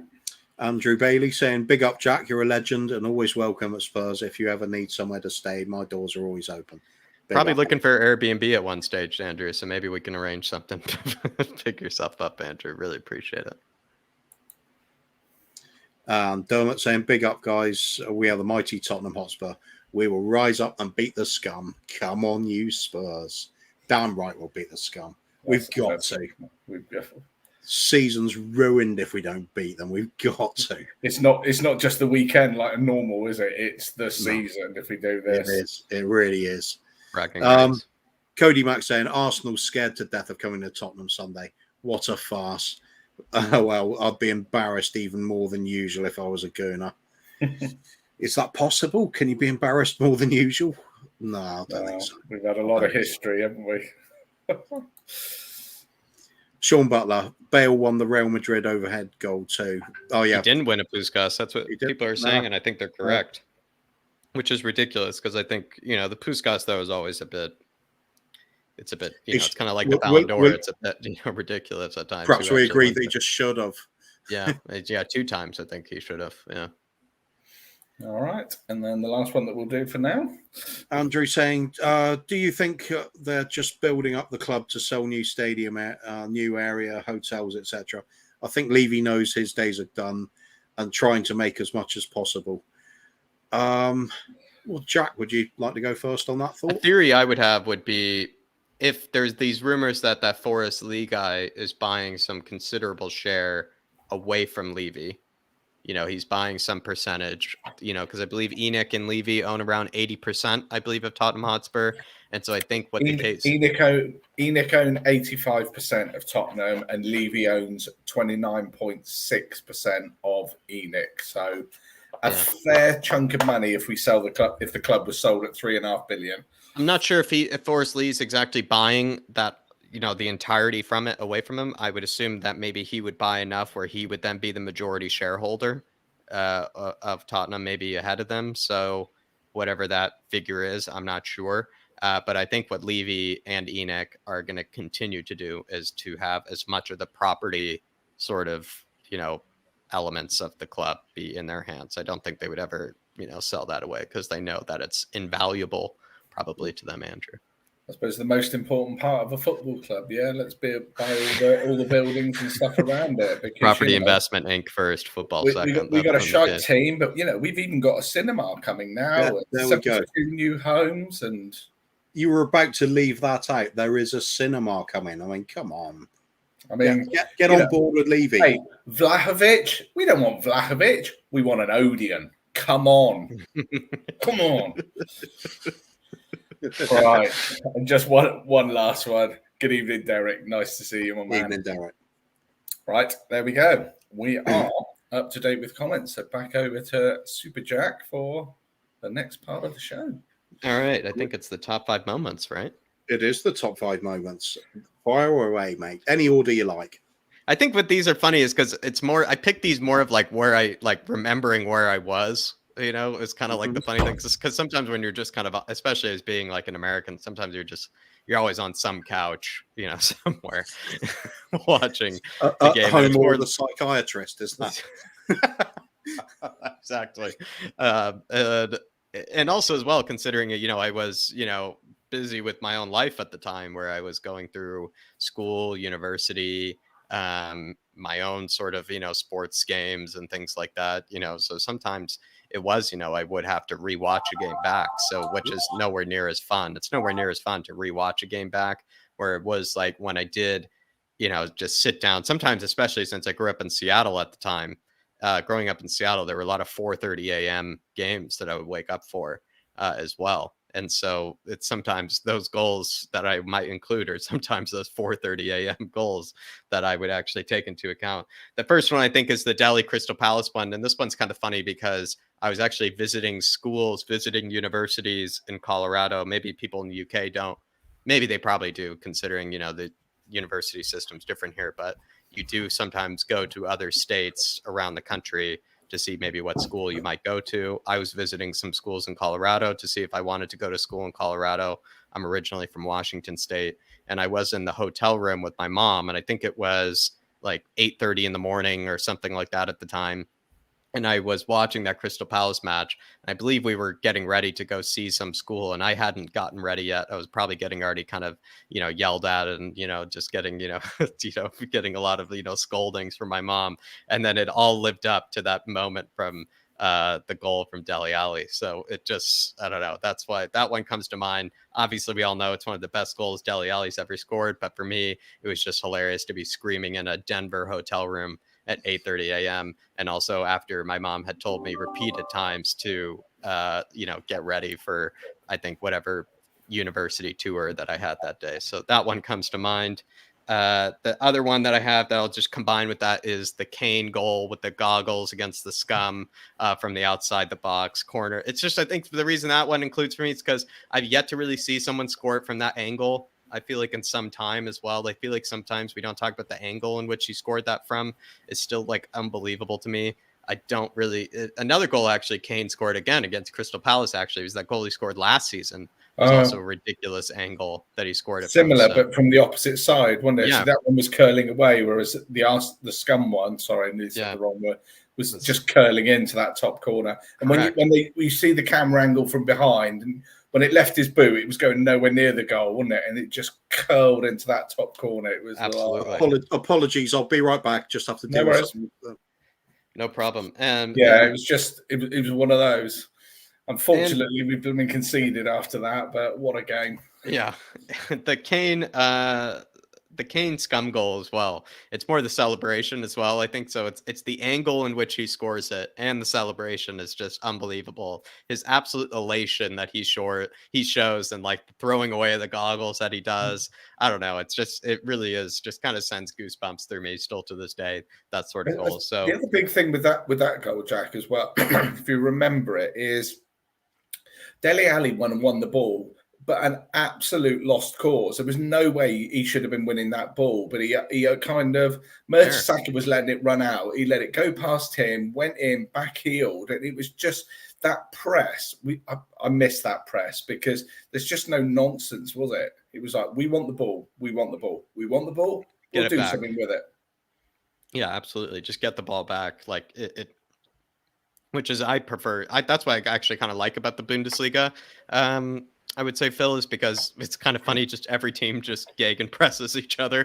Every team just constantly presses each other, which I actually enjoy, where it just makes it a bit more end to end. It makes it a bit more entertaining because just it seems like no team wants to sit there in some defensive block. They all just want to just try to win the ball off of each other right away, no matter where they lose it. And that was the Poch era as well. Like no matter where we lost the ball, we would try to win it back. And it was beautiful to see. But yeah, the celebration from Kane and the angle in which he scores it, I think just for me is an unbelievable moment. I can picture where I was as well. But I think also that was a really early game actually in Seattle as well. I think that if I remember, that could have been a 4:30 a.m. kind of game for me as well. It was definitely a Saturday 12:30. So I think it was. I think it was an extremely early game for me actually. So it just screaming. It always, screaming at that time in the house, and waking everybody up was always spectacular. The UCL semi-final. This one is more funny and a bit more depressing, I would say, I actually was taking a really, really, really important test at that time. One that I couldn't skip a class for, one that I couldn't miss no matter how hard I tried. I couldn't miss it. And so what was really funny was I had the notifications on my phone in my pocket while I was taking this really important test in university at the time. And just hearing my phone just constantly buzzing in my pocket was causing me to sweat during the test. And I think I even at one stage was actually considering, thinking, well, as a C-, what would I get if I just turned it in now with blank answers, to catch the rest of the game. It was just the most heart-wrenching, you knew something was happening, but you just had no idea. Were you able to keep up to date with anything at all? Or was it one that you just, when you looked at it, it was all over? Or how it was all over. It was all over. But it was even at the time, there was someone, actually, funny enough, was actually a Scum fan that was next to me. And he, I think, must have been further. I think he must have been behind me in some desk behind me. So I think he was probably able to have the phone in his lap or whatever. I don't know. Maybe he was probably cheating at the same time. But he kept saying to me, kind of kept kicking the back of my leg, as well, while it was happening. So it's just the funniest test I've ever taken, where the most important match of my entire Spurs fandom was happening during a test that was practically crucial to me, basically advancing further in college. So it was just a funny scene of missing the most important match ever, but also then going back and just not even making sense of what happened. Because if you had if you were in my shoes and you go back and you're just what on earth has actually happened here? And I rewatched that match maybe 3 or 4 times. we all watched it live, and I couldn't tell you what happened that night. The only thing I remember is getting to half time and going, "How are we not 5-0 down? How did we?" And then we came out. We got in true Tottenham fun, got 2 goals really quickly, and we're like, "Right, we're in the ascendancy now. We'll bang 2 more in, and then just take it easy." No, that was 56th minute for Mora's second. It's like, well, let's sit back. Let's give them loads of chances. I mean, Lloris pulled off a couple of worldies, but even in like 92nd, 93rd minute, they had chances to kill it off. And then the moment. Yeah, I remember Ziega probably had one of those chances that I think he really did rue, probably to this day, actually, to be fair to him. I would say, actually, that was a time when I was a big Ziega fan because he just tore us apart like during those games as well. But yeah, you know, that's the reason I include that one is just because I actually missed the most important game of probably my fandom because I was taking a very, very sadly important test that I could barely even tell you what subject it was for. But I just remember like it was something like where I wanted to skip it. I wanted to skip the class, but I would have just probably failed and had to, you know, reimburse my parents for maybe an extra semester in college, which I don't think was an option. Anyway, more importantly, did you pass your exam? I did quite well in school, so I think that was probably the other reason as well. So, you know, maybe I was a bit too book heavy, and maybe I could have maybe gotten away with it. But yeah, it's just a funny anecdote, maybe to know more about me. It's just, you know, I there were sometimes some games that I missed just because I'd be taking a test or, you know, was in the middle of, you know, a job to pay for school or like things like that, you know. So sometimes missed some pretty important ones and had to rewatch them back, which is so depressing. I mean, believe me, it's so depressing, especially when you know the scoreline. Fourth one was funny, and this was because I was quite young, really young actually at the time. So it was like one of my first or second years as a Spurs fan, was that Bale goal that he scored where he ran across the entire length of the pitch and then took it beyond Rio Ferdinand and hit it with his right foot for the first time I've ever seen Gareth Bale score with his right foot for some time as well. If anybody remembers that goal, for some reason, just for me, it just was a goal that got me out of my seat because again, it was one of those AVB sort of goals where you were just like, this guy has just absolutely put the entire team in his backpack and just, you know, gone with it and somehow has found a way, you know, to get us ahead of, you know, Man United. And I always kind of just, especially being an American, you kind of knew that Man United were, especially back then, you were kind of Man United or one of the bigger teams. You don't really have as much of a hope. And Gareth Bale, I remember, just absolutely put the team on his shoulders. I remember that sort of game. So that one is another spectacular goal and moment that I remember because I think that was also like a really especially early game for me, I think, as well, considering the West Coast time zone. So that's another one. And then that was the fifth one is Saturday evening for us. So yeah, it would have been like 8-9 o'clock for you, wouldn't it? Yeah, I think it was. Another one which was very funny. Again, I think I always keep remembering the early goals, and I think it's just every time it's just because of waking up parents, waking up siblings, and things like that at celebrations. But one player who I always thought was absolutely dross for us was that Brazilian guy Sandro in the middle for us. I used to despise him, and the goal that he scored against Man United is still, I actually would say, I think it compares to Wanyama's goal against Liverpool, where as much as I feel like Wanyama's is one of those goals where like you probably still think it's still flying in the air, probably still hasn't landed, you know, one of those goals, you know, where like if you actually just let it just keep going through the net, probably still in orbit, you know, that sort of goal. But I feel like Sandro's was one where he cut inside. He just did all these things I didn't think Sandro was capable of. And then he just bangs it from that far out. And also as well, I think we went like 1-0 up or something. And like we at halftime with that sort of goal, it was just like so against the run of play. It was so spectacular. I always love a good goal against the run of play, especially for your own side. And it just, I don't know. That's what I think that was the definition, if I recall, a goal against the run of play, to go up 1-0 at halftime. And it was that Sandro banger, and probably the best goal Sandro has probably scored in his lifetime. And I also just hated the guy. And I remember just absolutely going mental because he just, to a degree for that match, proved me wrong. So just kind of zoom through those. But yeah, those are my top 5. Wow. How dare you disrespect Sandro? He had one stellar season. That's what I remember. He did, you know, I don't know. I think I compare him to Wanyama, and I think Wanyama was just way better than him. And so maybe we've been a bit spoiled with CDMs over the year, I guess. Comparisons between the two, they both had their careers wrecked with injury. Yeah, that's actually fair. That's actually fair. But yeah, I don't know. Sandro, he was like during the days of the fact that I even remember, I think Paulinho was in that same team. So I think that's probably why. Maybe that's why I actually didn't like Sandro. It's because it was just those two Brazilians that were just so useless. Because I felt like, whereas in your team of all time, you've got Modric and Dembele. You're now talking about Sandro and Paulinho. It's like.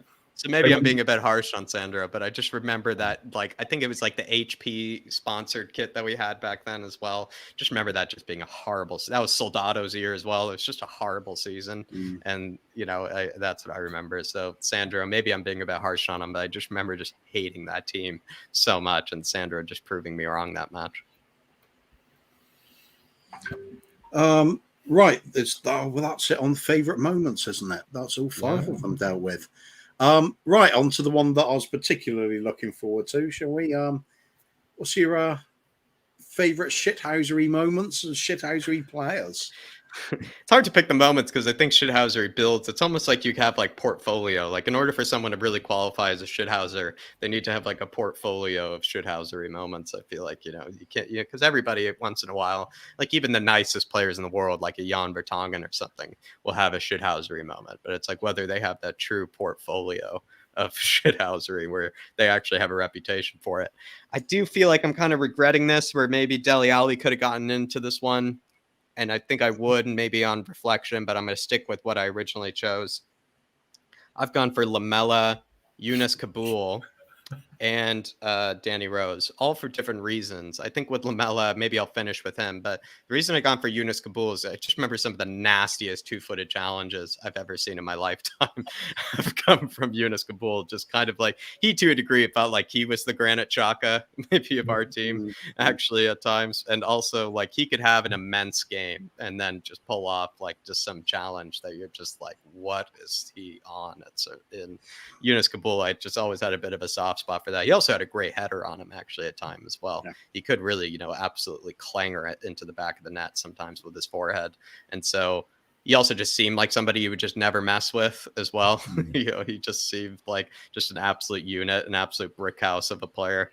And so I always had a soft spot for Kabul. And yeah, he just some of the nastiest challenges that should have ended up in broken legs. I feel like Yunus Kabul certainly was a part of. And as Kufa probably knows, that definitely gets a star in my book, I feel like. So Yunus Kabul is in there. Danny Rose is the other one. And maybe Dele gets ahead of Danny Rose. Maybe Dele gets ahead of Kabul, but Danny Rose, and Kuva described this perfectly in the back end of some, when Kuva and I were just chatting, but I think I'll just take his words.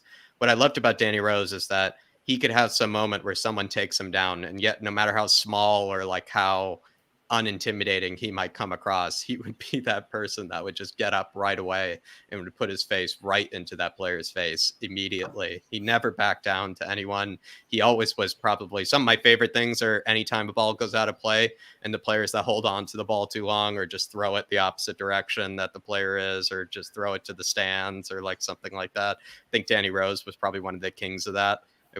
To be fair, I've just never seen him cleanly give a ball to the opposition. I've never seen him ever be fair to the other team when it came to any ball that went out of play. I always just loved him for that. He just seemed like just such a shithouse when it came to the sidelines, and also threw in some nasty challenges, of course, as well. Actually, Danny Rose, to be fair to him.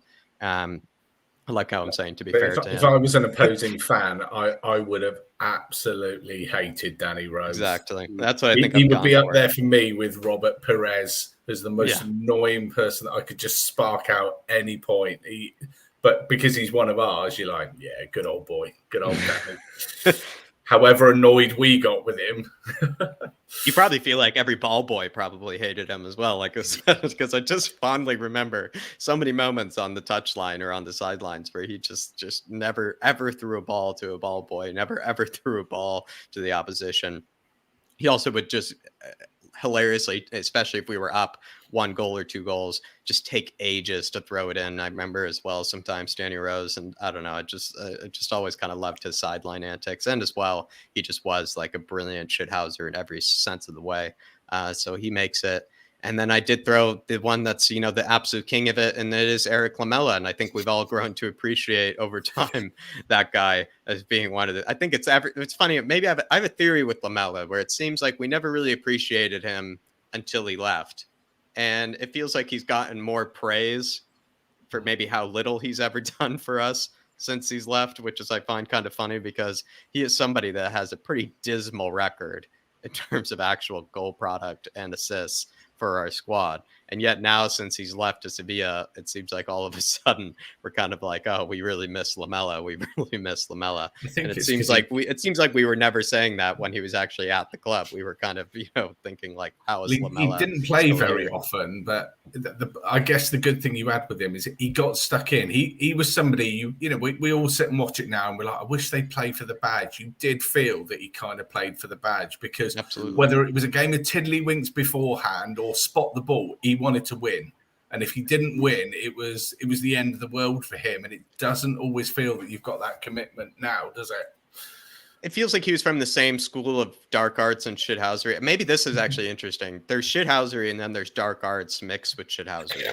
Where like, and maybe again, I'm just too obsessed with these sort of things, which is probably why Kuva has asked for this 3. But Danny Rose, does he fall in the dark arts category? I don't think so. I think he was just kind of a shithouse. Yunus Kabul, does he fall into the dark arts category? I'm not sure. I think he was just so out of control at times that he just was just a huge menace that maybe he just, you know, was a bit of a shithouse. Or I feel like Eric Lamela had the combination of like the dark arts as well as the shithousery. And he's probably from like the same school that Pepe, you know, of Real Madrid was from, or it's just like just some of the nastiest like sort of guys. And even that joke, I think it was Jan or Toby who like tweeted, once he left, they said now the players can like play without their shin pads again in training.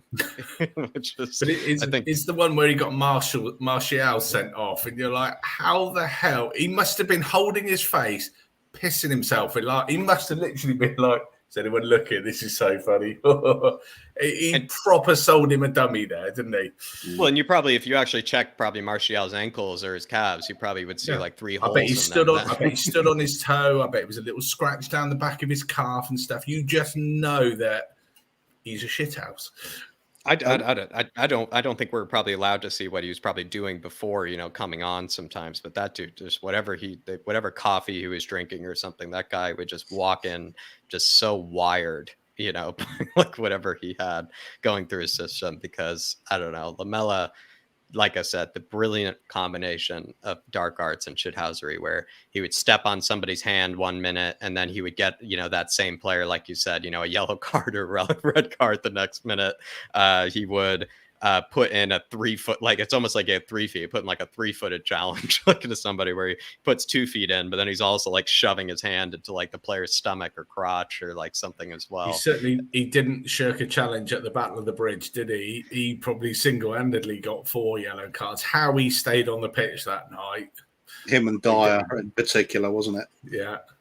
I think anybody that probably receives a challenge, you know, sometimes you hear a player like they'll throw in like a bit of a yelp, you know, kind of like, you know, when they get, you know, like a challenge. I feel like with Lamela, like they actually genuinely, every time you put a challenge on you, I think we're all missing, like they probably genuinely hurt like a lot because there's probably something. I feel like also as well, maybe this is part of the dark arts where it's like things that the camera doesn't catch, you know, kind of things. It's like those sort of things where like, you know, he'll like position himself in front of whatever the camera over the pitch is, where like he's probably digging, like you said, his fingernails or like or his cleat into somebody, but like the camera doesn't pick it up. But you see the player like crumple to the floor as if they probably to a degree had been like stabbed or shot by like Lamela. Just, I don't know, just a beautiful combination of the dark arts and the shithousery. If there was a school or like a, you know, a monastery or something of shithousery, you know, up in the mountains somewhere, it would be him and Pepe and like Sergio Ramos, like teaching the lessons. And come in, my child. You can aspire to be me. In cloaked robes, dark cloaked robes. It was strange that first season because he looked like a deer in headlights, didn't he? Trapped in headlights in the first season, totally off everything. We thought this is going to be a disaster. Then he picked up the injury, and it's like he had done that bit where he's gone away to the monastery and learned all these dark arts, come back with it, and he's bigger, stronger, dirtier. It's going to say dirty is the one, isn't it? Yeah, it's like Batman has returned. Bruce Wayne went, Batman came back. The term as well of like not proven in the Premier League. I think what you would say with Lamela is potentially too dangerous for the Premier League. It probably would be like the saying is like not allowed back, not allowed to return back to the Premier League would be the case. Too hot for TV sort of thing. Yeah, exactly. Oh well, that's pretty much wrapped up where we were going to go, Jack. There we go. Anything else you'd like to talk about while you're here about game coming up? Arsenal, perhaps. I think I would just quickly say Delhi, I think, could probably have made maybe a spot, maybe had a Kabul or something. You know, when I do think about it upon reflection, he probably could have made it into that three, because Delhi also was just a brilliant shithouse, especially the young Delhi. Just I think that's what made him great, was because he just didn't seem to care. He had a chip on his shoulder. He had, no fear. He didn't care if it was Luka Modric, or he didn't care if it was, a prime, I don't know, just whoever he was coming up against at the time. Like if they were top of the league, he just didn't seem to care. And he would do similar nasty things that, Lamela would do. And then he would also, pull off, some great time wasting like other players would as well. So I would say Delhi maybe makes it in there. In terms of tomorrow's game, I'll just emphasize this. If it is only 2 COVID cases and they somehow get this game called off, I think you just have to really question the standards of what really qualifies as postponement, because AFCON has nothing to do with it. That's just how it is. It's just what you have to deal with. And then injuries have nothing to do with it as well. So just the COVID case, I think, has to be like well over like 8 or 9 COVID cases for it to be, I guess the risk is because of confidentiality and all the other crud that goes with it, we won't know. Yeah. But it's like Klopp. He's there. Oh, we haven't got any cases. We'll be all right. We'll be all right. And then the next 3 games are all cancelled. And you're like, I don't know. It just doesn't feel quite right, does it? To be fair, actually, what's actually quite interesting, I find, is that over here in the US, when it comes to the sports here, it's like we actually know every single person that has COVID when it comes to it.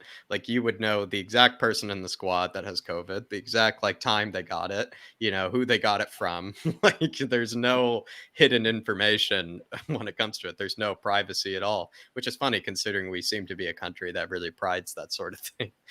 Yet when it comes to our athletes, we say exactly who has COVID and who they got it from. And we do all these speculations. So it is kind of funny in the Premier League that there's this sort of confidentiality towards it, which is just not the case here. I'll tell you that. Like, exactly who has COVID whichever sport it is, exactly who has it and how many have it and whether it's going to be called off or not, which makes, I would say, my job as well as David's job and your guys' job, for predicting games a whole lot easier. I'll tell you that. Speaking of which, if the game does go ahead, how do you see that going? Kuva, I think you and I had this conversation before. As much as we really do want to banter them, and as much as we really do always want to override or like overlook Arsenal, I think the problem is like I have been quite scared about how well they've been playing, the type of football they have been playing. It has looked good.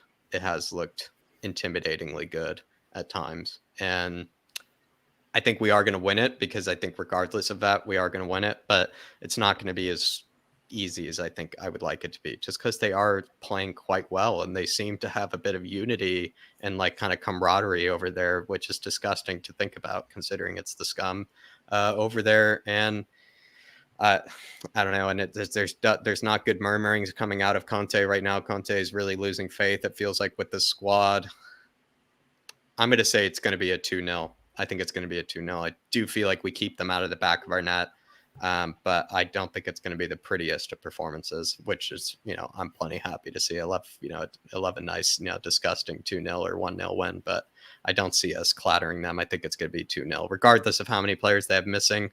I think just the unity that seems to be happening over at the scum, which is quite sad to talk about, but I think it's something we're just going to have to be honest with. They have been playing quite well. They are looking quite good. And I am a bit worried about that. So I'm going to say 2-0 to the boys. Do you think it sort of stems from them signing Ramsdale? They sort of scraped their way through a lot of games, some 1-0 wins, him having man of the match performances while the team wasn't playing well. Do you think perhaps they built up their confidence during that time, and now they've moved on from that unsure period? They seem to be playing a bit better now as well. Because, like you, I'm worried about it. I think it has to do with potentially just the youth of that team, because they had the old guard of the scum are kind of all gone. The Xhakas of the world, the Aubameyangs of the world, and whatnot. Even Lacazette seems to be eventually is going to be replaced. It seems like they're just kind of getting rid of the team that, you know, has always caused them problems, has always caused them to fall short, has always caused them to have these atrocious performances. And they're going with these really, really, really young teams. In fact, I think they have one of the youngest starting 11 squad average, you know, age in the Premier League. And I think that just means these newer players don't have, you know, any inclination of what they used to play like. They're just playing for themselves. They're just playing for their own careers. And it's quite scary, to be honest, because we're in the opposite case, where we continue to field players that have been at this club for 4 or 5 years who continue to sit there and take their wage packet and have done nothing for us. And they've somehow been able to kind of slowly grow out of that, where they're getting rid of those sort of players. They're exiling those sort of players. And we still talk about, you know, giving Dele Alli another chance. We still talk about getting certain players, you know, maybe one more opportunity. And it just feels like they're finally doing what we've been always wanting to do, which is just get some of this absolute dross of players out of our club. And I'll be honest, I think that's the reason Arsenal are doing so well, is because they're doing what we've been always talking about doing, which is getting rid of some of these players that have caused us so much torment. Yeah, so it's a refreshed squad they have, isn't it? And yeah, it's a whole new squad. Like yeah, it's just genuinely a whole new squad. I mean, their center back line is whole new. Their fullbacks are entirely new. Their midfield is practically new. Their front line is mostly new, apart from the strikers. So you just think about it, it's not the same Arsenal team that we're used to. Whereas you look at our team, it's a lot of the same players. And I think that's what I'm worried about. Brilliant. Good answers, Jack. And thank you very much for coming onto the show as well. We've loved having your best 11. That's going to take some real beating. Yeah. I think it easily could be beat. I think it easily could be beat, considering I had less to choose from. But I guess, you know, no one could beat to death, I would say, as much, you know, reasoning behind it. I guess I gave them a good shout. Each single one of them gave them, you know, some good consideration. Brilliant. Okay. Should we do a few comments, Phil, and then we'll look to wrap it up? Unless Dermot was looking to come back on, I don't know. I don't know. I can't see anything at the bottom, but fair enough. Right. Hot Spurious, he's saying Tottenham are selling land back to Enix, so I think might sell the club and keep the stadium and other buildings, other holdings, I should say. Could well be. It's a case of wait and see with a lot of these things now, isn't it? When we can only speculate so far. Yeah, it feels scary times, doesn't it? It does. Aaron Dove saying, if the cinema screens old games with TTG, I'm going to buy a season ticket.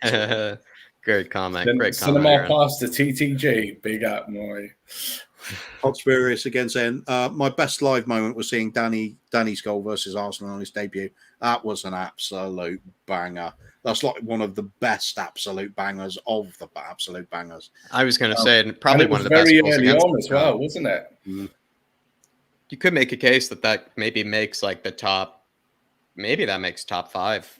I think that easily makes like top 3, top 2 for me, for my lifetime goals against the scum. But I think probably all time it could even make the top 5 or top 10 easily. Yeah, I agree. It's got to be right up there. Andrew Bailey saying, my best moment as a fan was the 4-4 with Arsenal when Lennon scored. Oh, this was back with Redknapp, wasn't it? Was that the one, or was that with the am I getting the games mixed up? Was it the one we came back to snatch the 4-4? Yeah, that was where Lennon. Basically, we got to we were outclassed, outplayed. Bentley scored the long range one.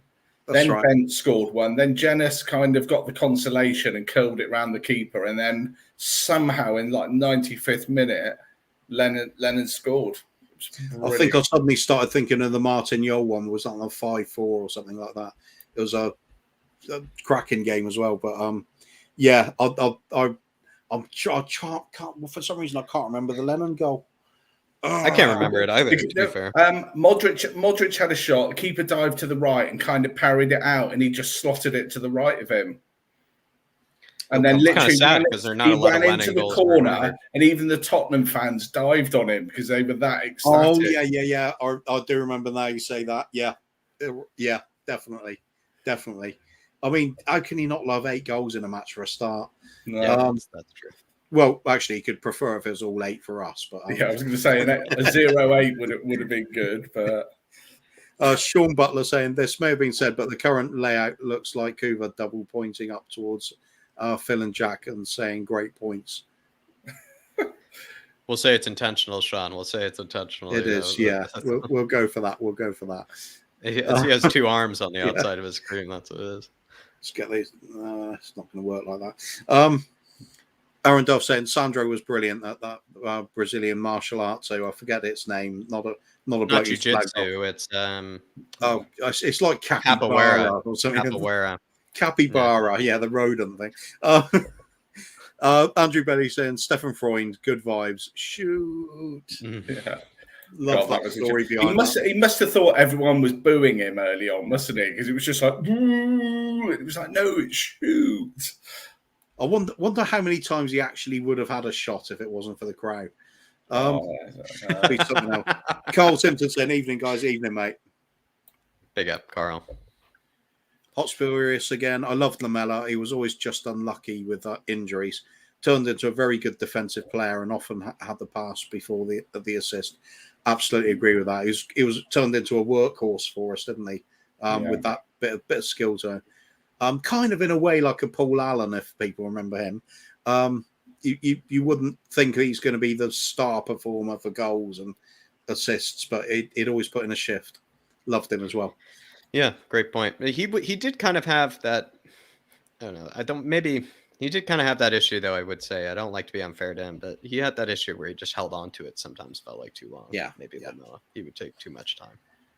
You could draw a comparison with Lucas Moura for that. Sometimes I knew you. Yeah, it's a bit similar, sadly. Yeah. Cole Simpson saying, I definitely would, and that would be so difficult. I could probably do about 5 alternate teams. Yeah, that's the trouble. If you get older and you live with more stuff, you could just do more teams, couldn't you? But especially when you throw in the only one nation bit.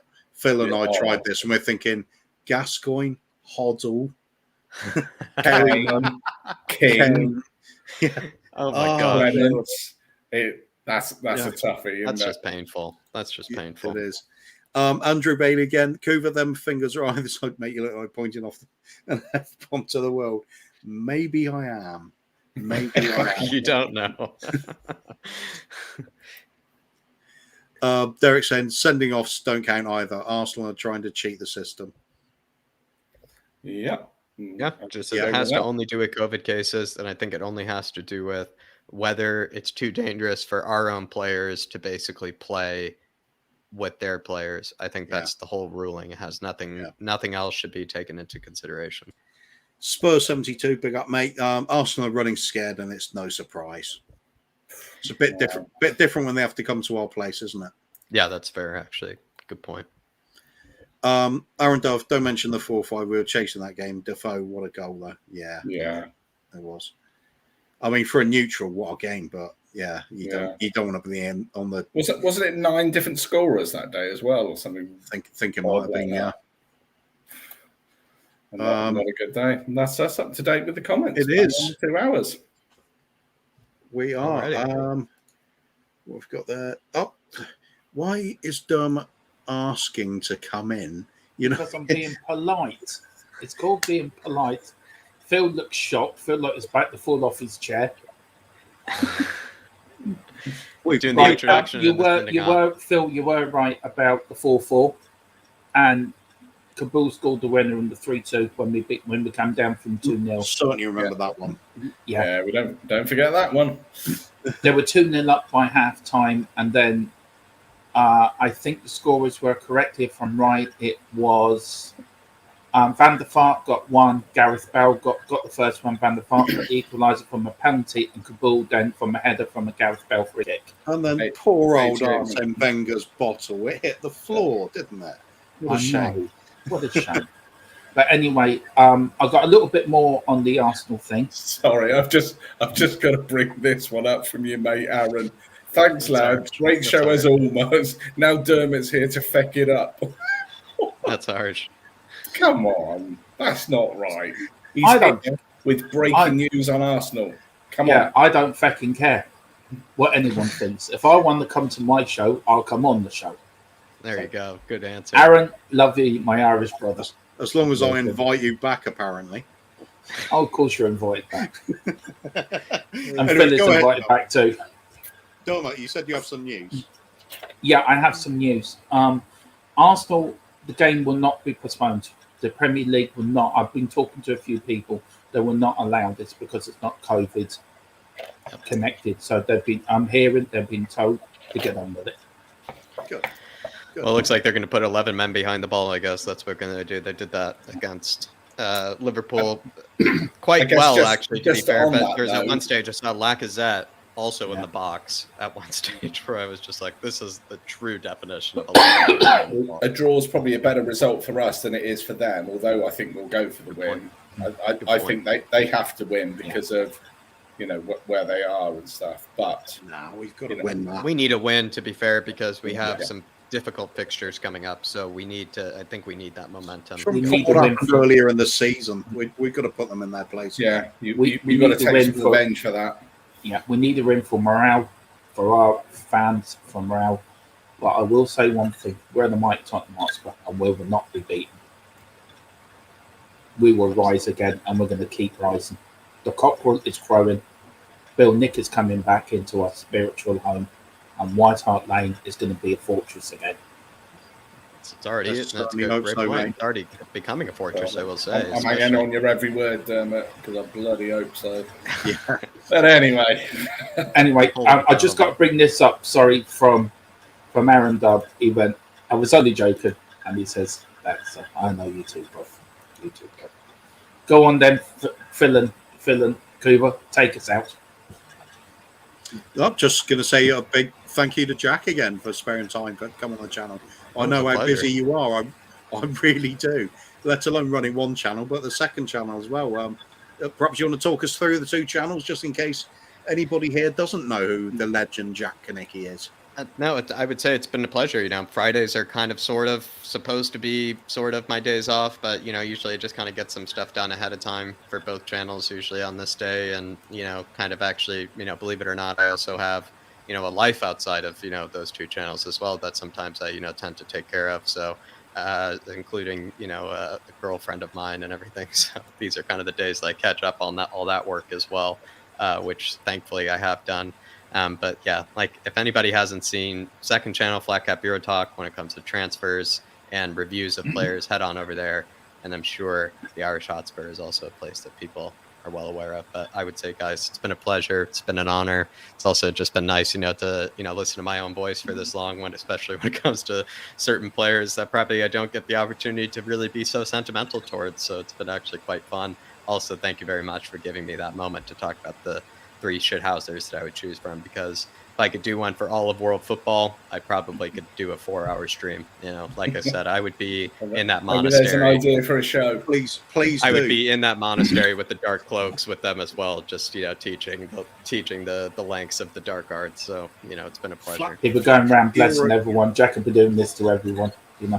Bless you, my dear child. Does shithousery 4-hour special. Actually, it's a good stream idea. I never thought of it. I could actually do that. Could build an 11 of the best shithousers, and for each position as well. That would be tough. And then we can do classic shithousery. Yeah. I've got 2. I should actually do that. I think I will do that. That's a great idea. I'll build an 11 of the best shithousers in world football. I've got 2 that come to mind straight away. So have I. Same player. Yeah, it is actually. Yeah. Please, the link's there below. Please, everyone, get over to the Irish Hotspur. It's our mothership, as we call it, for David and Jack. And all our thoughts go to Jack, Dave as well. I hope you're okay, sir. I want to say massive thank you to Kuva. No, this way. No, this way. Kuva and the fellow above me. I might have done it one figure. For taking the show today. Absolutely brilliant. Thank you very much, lads. Very much appreciated. To Jack again, thank you so much for coming on. Please come back. We love having you on, and we won't leave it too long next time because you come on very early in the channel's lifetime. I think you came on Kuva's first appearance when he first appeared on our channel. Did the 8-1 Cup final? Possibly. Right, possibly. That was Yeah, so that's a long. game. So we have to get you on for another classic game. Yep. And Phil, leave it to you, sir. But I just got to say them words. I didn't say it this morning because of the thing. I've got to say, you never Great beat send the off. Irish. Well done. All But right, leave it well to you, done. Phil. We will say obviously, massive thanks for everyone that's tuned in. Massive thanks to Jack. We will be back at 11 o'clock for another Are we? Friday show. So Are we coming back? yeah, Yes, Friday. Yeah. People Friday. want their wind down to the week. Friday, Well, 11 o'clock. thanks for letting me know. No holes barred. We're good to go. So I we will didn't see know. you All later, right, okay. and we will see you soon. Good night, and take care.